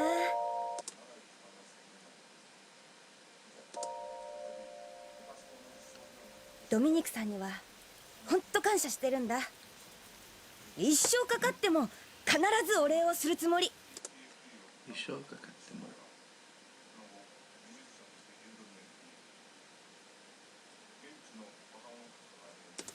まだ一度だって代金を受け取ってくれたことはないけどね。それでするよ。本当に感謝してるならスリなんてやめなさい。この両足はドミニクさんが誠意でくれたものよ。誠に like a sincere thought. So say嘘いつ終わりない嘘いつ終わりのない心。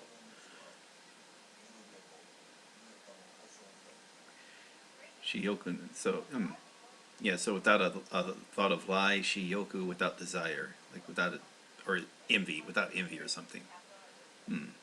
Good faith, sincerity. 誠意でくれたもの。だったらあんたも誠意で答えなきゃダメ。一生かけるって言うならスリなんかしないでしっかりと立って働くの。その両足で。その方がきっとドミニクさんも喜ぶと思うよ。そっか、そうだよね。スリはやめる。地道に働いて返すよ。これ返さなきゃ。あれまずい。壊しちゃったかな。蓋が開かない。見せて。いや違う、錬金術で蓋をしてあるのよ。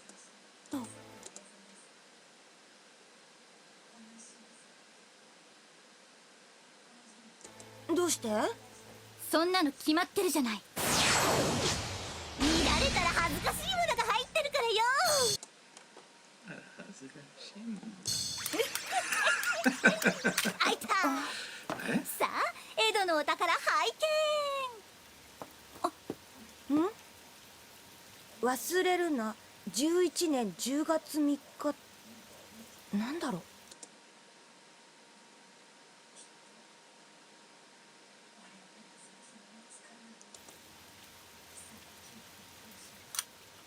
これエドに返しといて。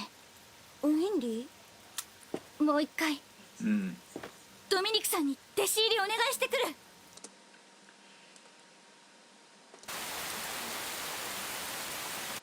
That is Teishi, right? Teishi or Deishi? Deishi. Deishiri. Apprenticeship, I know, but Deishi.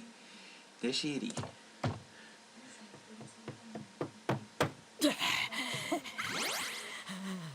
どうしたの？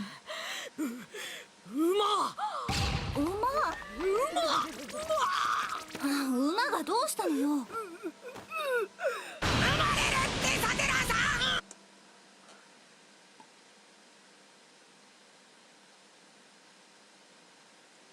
Ah, she's giving birth. Okay. She's in labor. Let's see if that's a umare. Umareru. Should be in.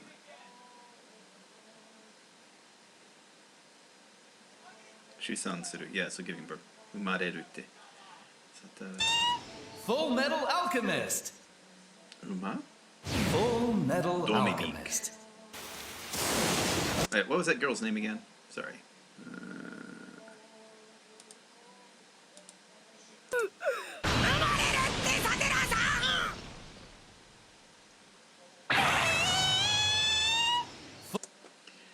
Panina. Ah, Panina. Fullmetal Alchemist. Fullmetal Alchemist. Fullmetal Alchemist. Fullmetal Alchemist. この雨じゃ町の病院に連れてけねえ。ひとっ走り行って医者を呼んでくる。ひとっ走り行って。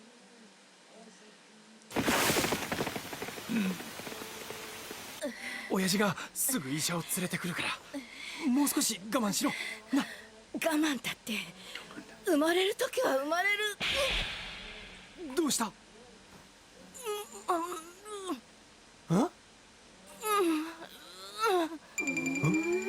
なんだって聞こえない。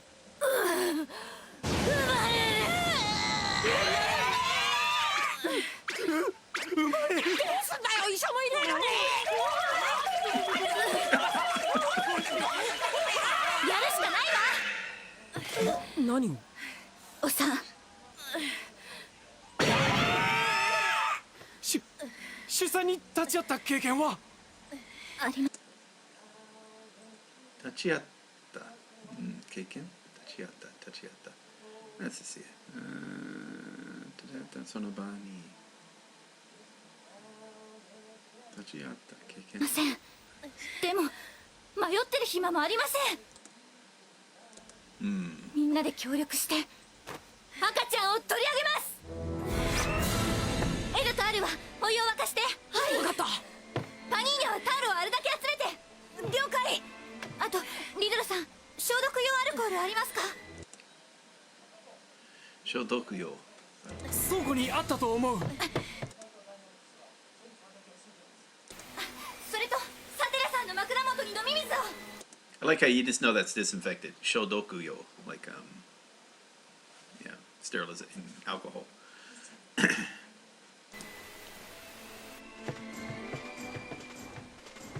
But shodoku could also be like I'm assuming you could also use that as a reference to an antidote for a poison. ねえ、 Maybe. 彼女大丈夫？あいつんち医者の家系で家にあった医学関連書を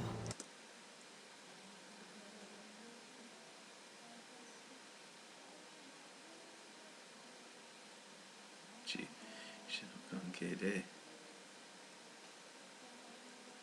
絵本代わりに読んで育ったんだ。え？それってちゃんと学んだわけじゃないんじゃん。うろ覚え程度の知識だとは思うけど。うろ覚え。ぼんやり覚えて。うん。うろ覚え程度の知識だと思うけど。そんな。だけど今はあいつの知識と度胸に任せるしかないんだ。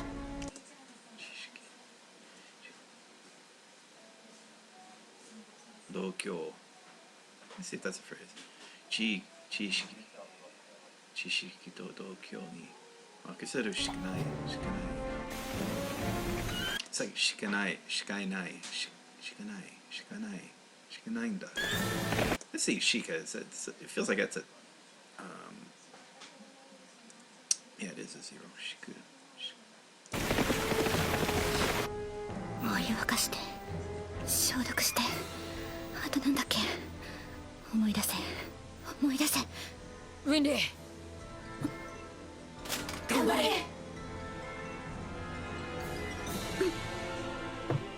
パニーニャ、中で手伝って。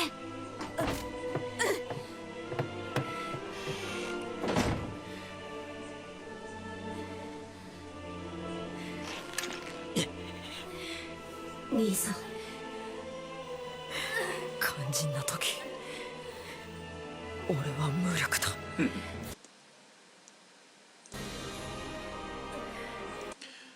That should be bravery or courage. Important. Kanjin na toki. Oh, okay. Kanjin na toki. Muroku.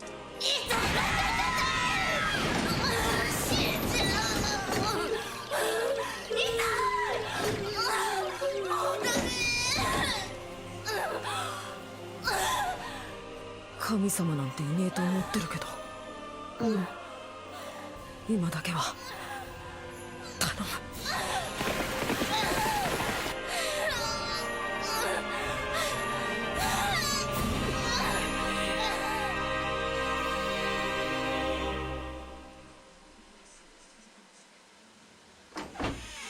兄さん。おい。血がもうダ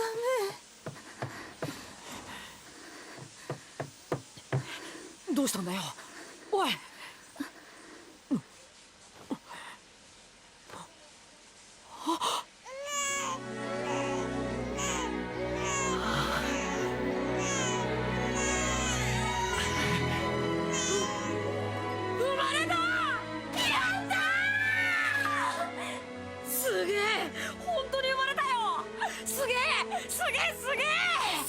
すげえってそんな子供みたいな感想を。だっておめえ生命の誕生だぞ。錬金術師が何百年かけて未だ成し得てない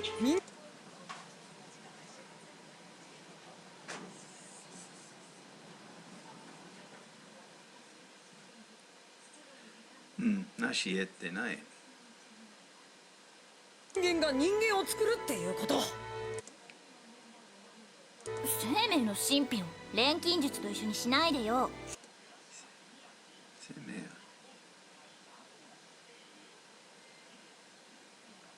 神秘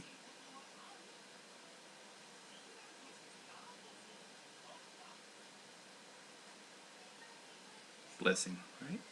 Mystic. Okay. 生命の神秘を錬金術と一緒に。しょうがねえだろ、職業柄。職業柄。この職業。職業柄。でもやっぱりすげえ。人間ってすげえよ。さて、子供は無事生まれたし、あと俺にできることあるか？そうね。とりあえず起こして。は？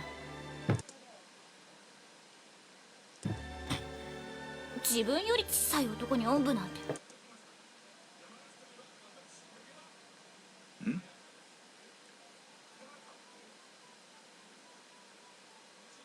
屈辱だわ。屈辱。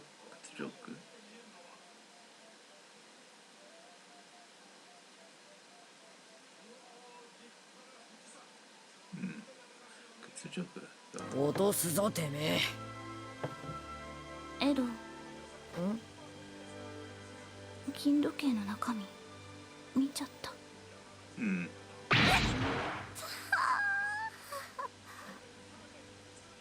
無理やり開けたのか？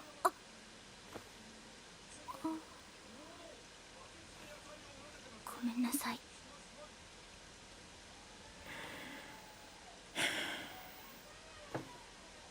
バカ野郎。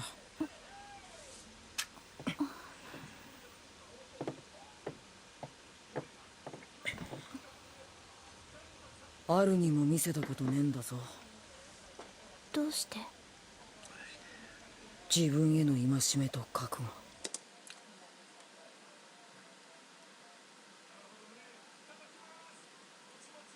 戒め。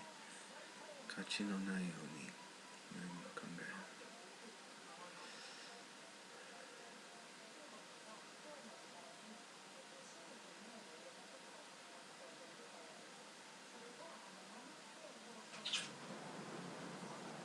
戒め。自分への戒めとかを。我ながらめめしいよ、あの日のことは。めめしいながらめめしいよ。そうやって形にして持ってなきゃいけないなんて。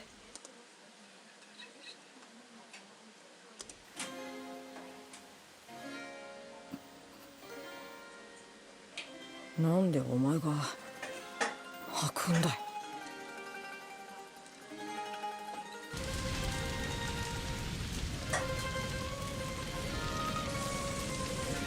もう後戻りはできねえな。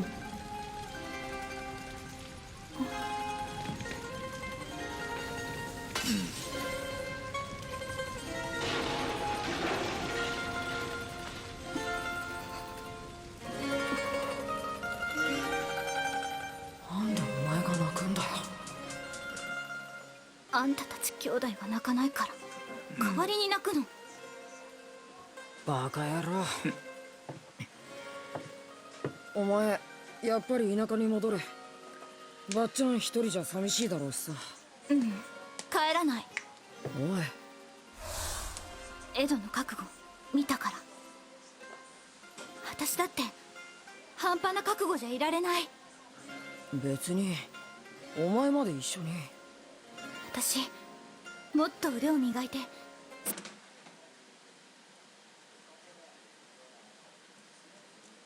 少しでもいいオートメールをつけてあげたいの。エドが安心して旅を続けられるように。だからもう一度ドミニクさんに弟子入りを頼んでみる。そっか、頑張れ。頑張れ。ウィンリー、リドルさんがちょっと来てほしいって。あれ、どうしたの？なんでもない。すぐ行く。パニーニャ。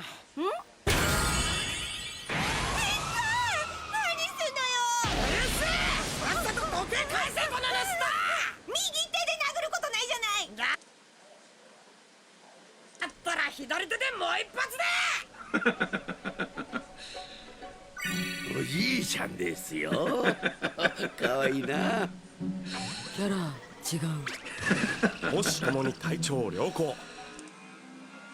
帽子こと、帽子とも、帽子とも。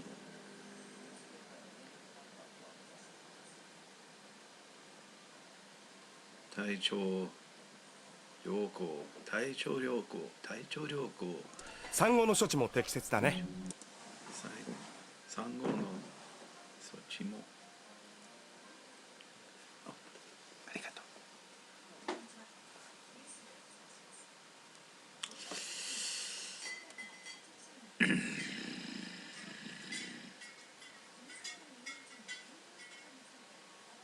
適切。ダリアではまること。適切。適当な適切。適切だね。お産の立ち会いなんて。お産の立ち会い。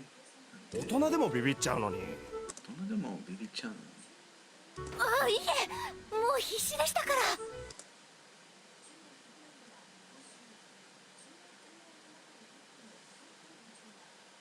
もう必死でした。みんなには本当に世話になった。特にジョーちゃんには。ありがとう。そんなにかしこまらないでください。かしこまらない。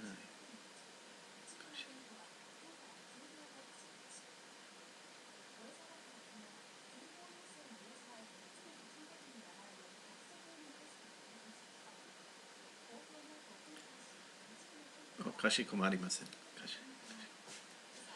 そんなにかしこまらないで。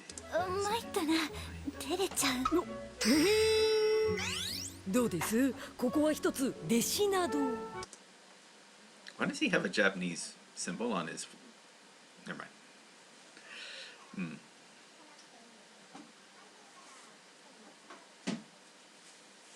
それとこれとは話が別だ。それとこれと。This and that are completely different stories. 俺は弟子は取らん。まあ、どうしてもと言うんなら、麓に住んでる腕のいい技師を紹介してやる。どうしても。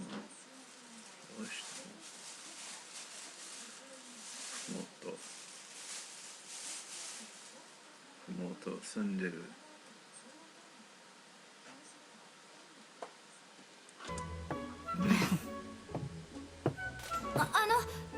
たまにお仕事を見学に来てもいいですか？孫の顔を見にたまになら来るがいいさ。そっちの跳ねっ返りもな。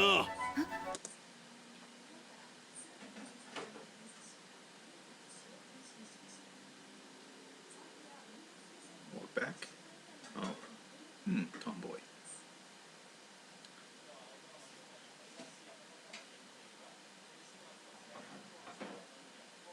そっちの跳ね返りも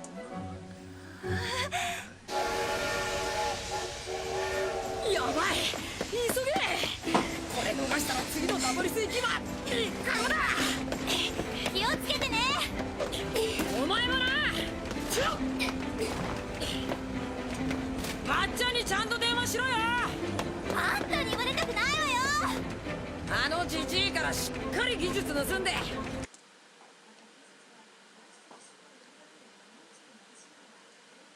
次会う時はもっといいやつつけてくれよな。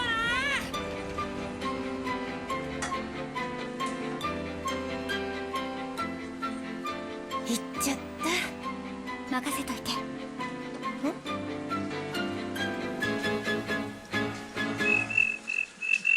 Alright, 2358.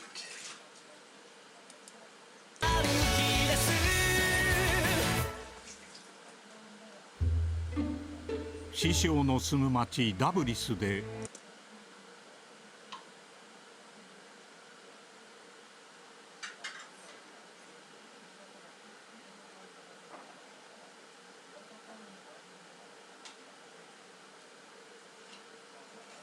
獅子の住む町ダブリスで少年たちは修行時代を思い出す。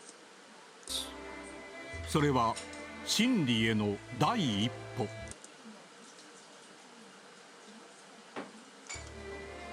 次回鋼の錬金術師フルメタルアルケミスト第12話。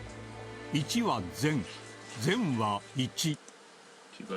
善は1。言葉を躊躇する。Keep saying this word and I keep forgetting what it is. 躊躇する。言葉を躊躇する。それは自らを守りたいから。Cool. Okay, so that does that. Let's what was it 2 hours 6 minutes? So yeah, we started about the 27 mark, so 35, so about 40 minutes. Okay, so it comes up to Brotherhood. So you kind of saw that episode and the previous episode. Really, if you think about it, well, not the previous.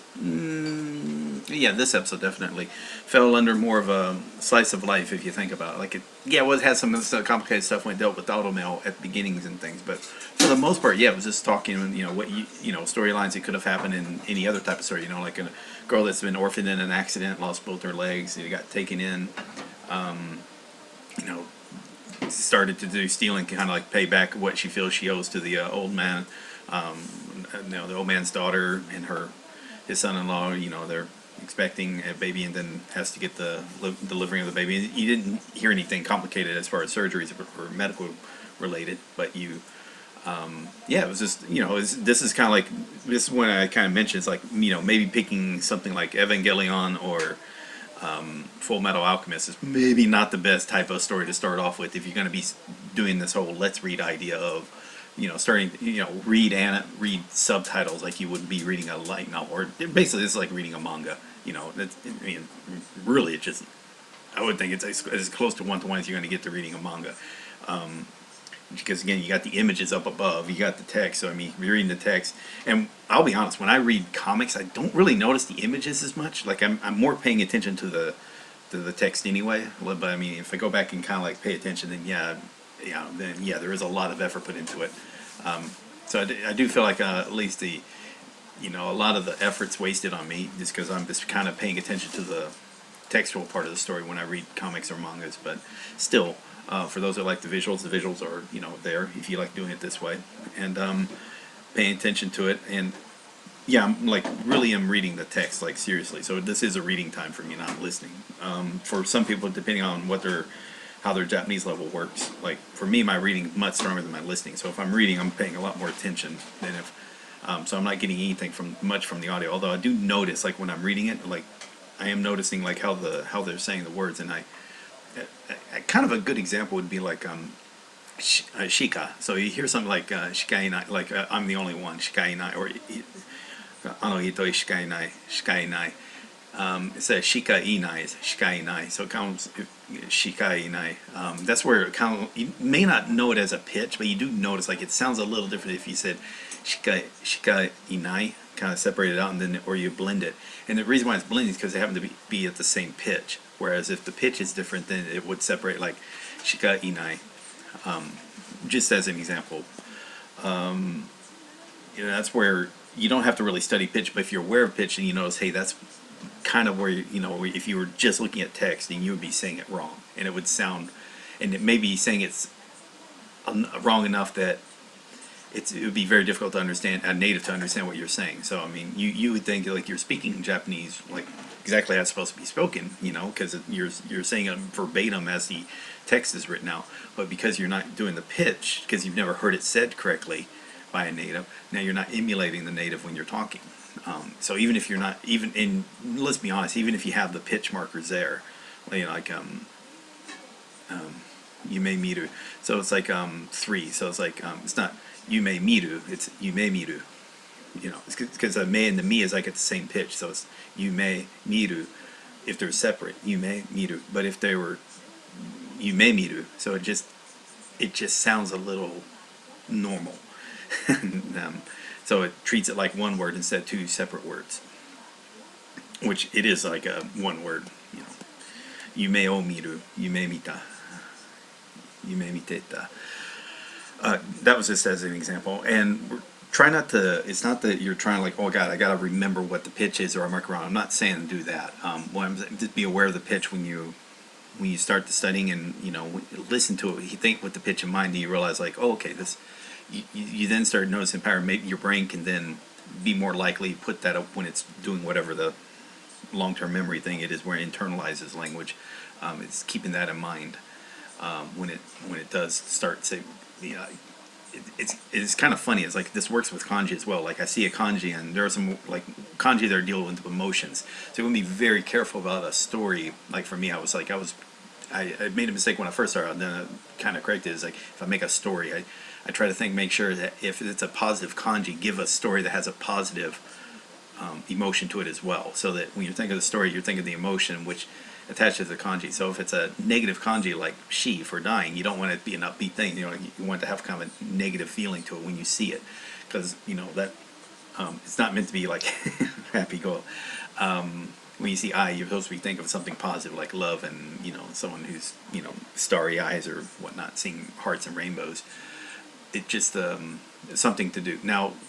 And unfortunately though, because again you got raised in your native language, you got raised, then also you hear the word psycho. If you've grown up in English, you think of psycho as just being a negative term, you know, someone who's crazy. But psycho in Japanese is something amazing, or some, and it's also there's also the name of some kid. You know, psycho is a girl's name as well. But you know, like I'm watching, let's say, Nodame Cantabile, and one of the characters named Psycho, and so like a kind of a crazy lady anyway. So you know, I'm associating Psycho with her being crazy when it's actually just her name, and it's not that she's a bad person or anything. So it's one of the things where you know, again, you're not coming in here from zero. You are coming in here with a language you already knew, your native language, plus whatever other languages you've learned. So you keep that in mind, and that's kind of where it's useful when you start immersing. You know, like here I'm reading the story here, and I'm hearing the reactions, and you do associate the emotions of the people that were speaking with the words that you're reading, and again your brain does start making those connections over time, especially if you give it like hundreds if not thousands of hours of reading, which like again, like there's a lot of reading, and that's where and that's also why this whole mass immersion approach is the recommended, is because you're playing catch up. Right? I mean, just an 8-year-old has more exposure to the spoken language than you do, and a 6th grader, someone who's 11 or 12, has probably had more exposure to the written language than you have, and you got to play catch up. So you got to read like for hundreds if not thousands of hours to play catch up to that 12-year-old, and you got to listen for hundreds if not thousands of hours to play catch up to that 8-year-old. You know, and again, this is because they've had that level of exposure. But if you do that though, you actually do, you've given your brain enough, especially when it's, you know, building up at a level of comprehension that you can increase as time goes on. You know, again, your brain does do what the brain does best, and it takes this language and turns it from something that you're translating in your head to something that you comprehend when you hear it. Like, you know, it's like you might not be able to translate it, but you know what it's saying, and then if you think about it, yeah, maybe you'll be able to then express it in your native language.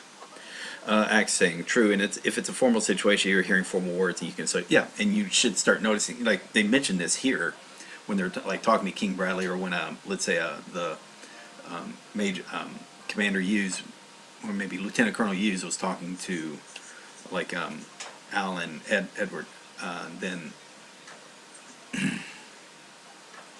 and they were mentioning about the level of the way in which, like, what, you know, Keigo basically, how polite to talk to each other. Fusu kotaba, maybe just like normal. And again, just it's just and that's something you can be consciously aware of. And then when you're consciously aware of it, and then you look at it when you're reading, and then you soon you're not really thinking about it as much. Like again, there are some words here. Like this one I may like metani, metaru, but this chucho. Now I'm just thinking of there's another word that uses like like tamareru or something like that, like to hesitate, like, but it uses again, it's that first kanji, it uses that as well, for example. So it has a kind of a similar meaning to it. So when you see this enough, it's like you just know it. Like I don't think I look at Renkin now, Renkin Jutsushi, and I just know it's alchemy or alchemist, sorry, alchemist, and then Hagane is Hagana.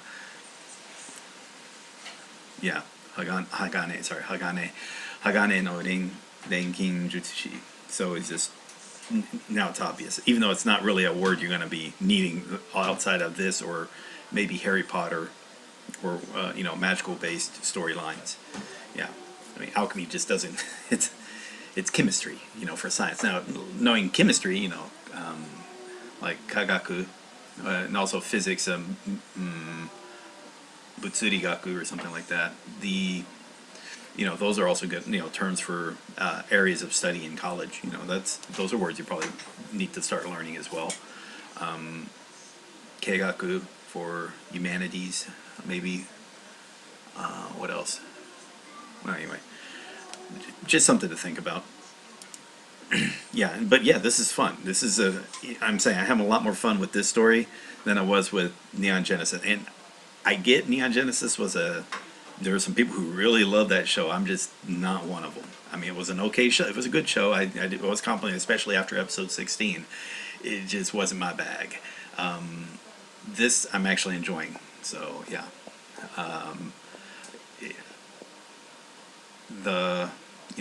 It's kind of weird actually. I'm enjoying rereading Harry Potter. Like I'm reading Harry Potter in Japanese, and it's my first time through. And I actually am enjoying it, even though it's technically a reread. It just happens to be a reread in another language, and it's fun, and I enjoyed that. In fact, I'm enjoying the books better, especially the first two books I enjoyed much better than the movie. The third book's probably going to be different because the movie is just so awesome. But I do look forward to reading that book, which will be coming up. Then I do got quite a few shows that I've got planned on to be going. So again, my target is the equivalent of 50 light novels. That's my target. Now I'm at 20. 16 of them I've done on video. Then 3 of them I've done on my own, but without audio. But again, I plan on reading the equivalent of 50 light novels. That's my goal. As I then also I'm also approaching 10,000. One of my goals would be 10,000 words studied. As another thing, just because. And I think that's not a bad goal to go. And yeah, and just have fun. And put myself to the level where I've seen, and here's this thing, like I said, it's just about time. It's nothing magical here. All right, to read 50 books, you need time to do that. And if it takes you 10 to 15 hours per book, do the math. That's like 500 to 750 hours of time you have to sit down and just read. And you can't do that, and for me, I'd do it like 2-3 hours a day. Okay, fine, and get like the equivalent of reading 15 to 30 pages a day from a book. And slowly you eat through that book, and then you go to the next book. And you do it for fun. You're not like you're not trying to just binge. But if you binge, that's fine. Can you imagine binging Japanese like you used to binge shows in English? That'd be great to do. It's not something I've done. I need to do it. I have done it with some Japanese shows, but not enough to have the impact I wish I could have. You have an account on Goodreads or Dokusho Meta? No, I use Amazon or a certain site that will go unnamed that you probably notice it when I do my Let's Reads. Yeah, so that's where I'm getting the books from. The reason why I like that is I need something I want to be able to hover over and see the definition real quick.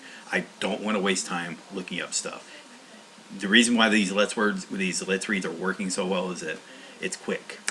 Like I'm just reading, and once I see something I don't know, boom, I know what it is, and keep going. And I'm just going. I'm not waiting.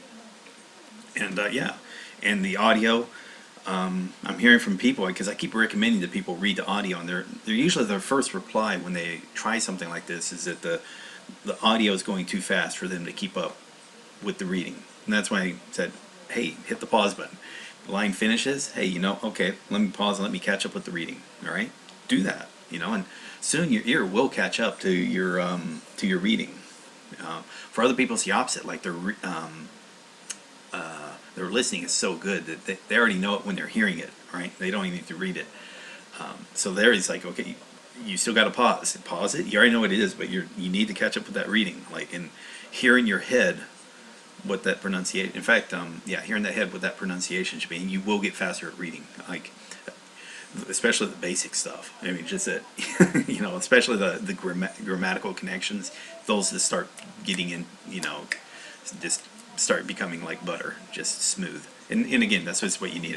That's what you need this exposure for. And it's the reason why I'm saying, like, you need it, but that's why you want it to be fun. That way you're not going to push it off. Like, this is, to me, it's fun. This is taking me an hour per episode. So at the end of this, it'll be like, imagine 23 hours of kind of like studying, exposure, reading, you know, all from just something that was fun to do, you know. And then I'm going to be off to the next thing, whatever that happened. In this case, next thing is going to be Harry Potter, obviously. And again, that's going to be 15 to 20 hours, depending on how long it takes me to get through the 200 pages of that book, you know. And just that's all it is. And just that time builds up, especially if you're consistent, fairly consistent. You know, I'm not the best consistent person, but as long as you're consistent day by day, you're gonna get better. It's just, that's just the human nature there. There's nothing magical there. Yeah. And then of course this is the little extra thing I'm doing for my personal study, is adding the vocabulary, which you know, again, you don't have to. You can actually get really damn, someone's already shown it, you can get really damn good at Japanese just with doing this, because you start picking up words because you've hovered over and looked up the definition so often that you've just learned it, you know. Like for me, kiku, for, you know, that particular kanji and whatnot, I had that memorized now because I've seen it so often. Subiyaku, you know, muttering something. You know, I've never added that word as a vocabulary word, but I know what it is, because did I add it as vocabulary? Maybe I didn't. I don't.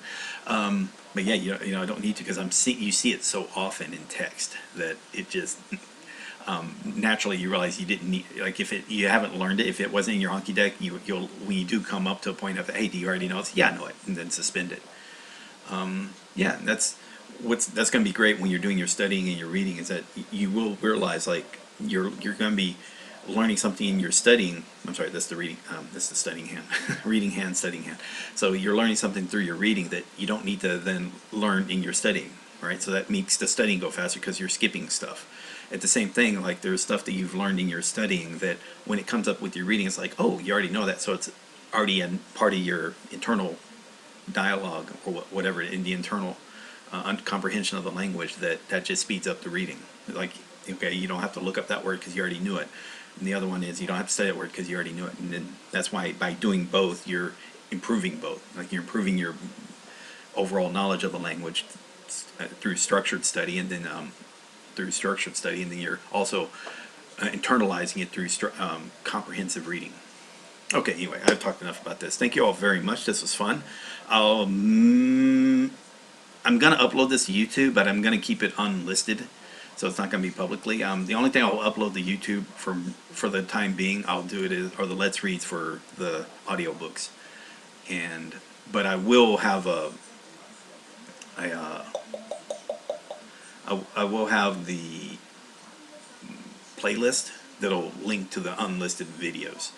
There's a reason for it, but if that ends up causing problems, like I'm getting like the reason why I got is it on YouTube? There was a takedown notice for a video I did back in August of last year, and it was just it was just a TV show Let's Read, one of 13 that I've done, but they for some reason picked this one episode, and the company, whoever, sent a takedown notice to YouTube, and YouTube, being YouTube, which they can't fault them, they give you a copyright strike. Okay, fine. So I did write back to the company and say, hey, can you take this strike away from, and gave them the, hey, look, I'm doing this for studying purposes, I'm not trying to undermine your copyright. So I don't know what the reply will be on that, but still, until they take that takedown notice or 3 months passes, then yeah, I can't do live streams on YouTube. So I can still upload videos, that's about it. So yeah, that's why I'm doing Twitch streaming. Cool. And Twitch isn't that bad. I'm kind of more of a fan of YouTube, but still, yeah, it is what it is. Maybe it's for a good thing. Like, you know, I like collecting these because this is showing how much I've done, and so I do like that. Just Yeah, because if it's on Twitch, after about 2 weeks, this video's gone. Boom, smoke, like tears and rain, and yeah, it's good to where I like the idea. Like I like looking back, it's like, hey, here's 16 books, or here's 20 books, or here's 30 books that I've read on video alive too, and yeah, it's just a kind of way to just show progress. All right, so with that, I'm gonna say thanks for watching. And yeah, see you when I see you. See you tomorrow. Later, guys.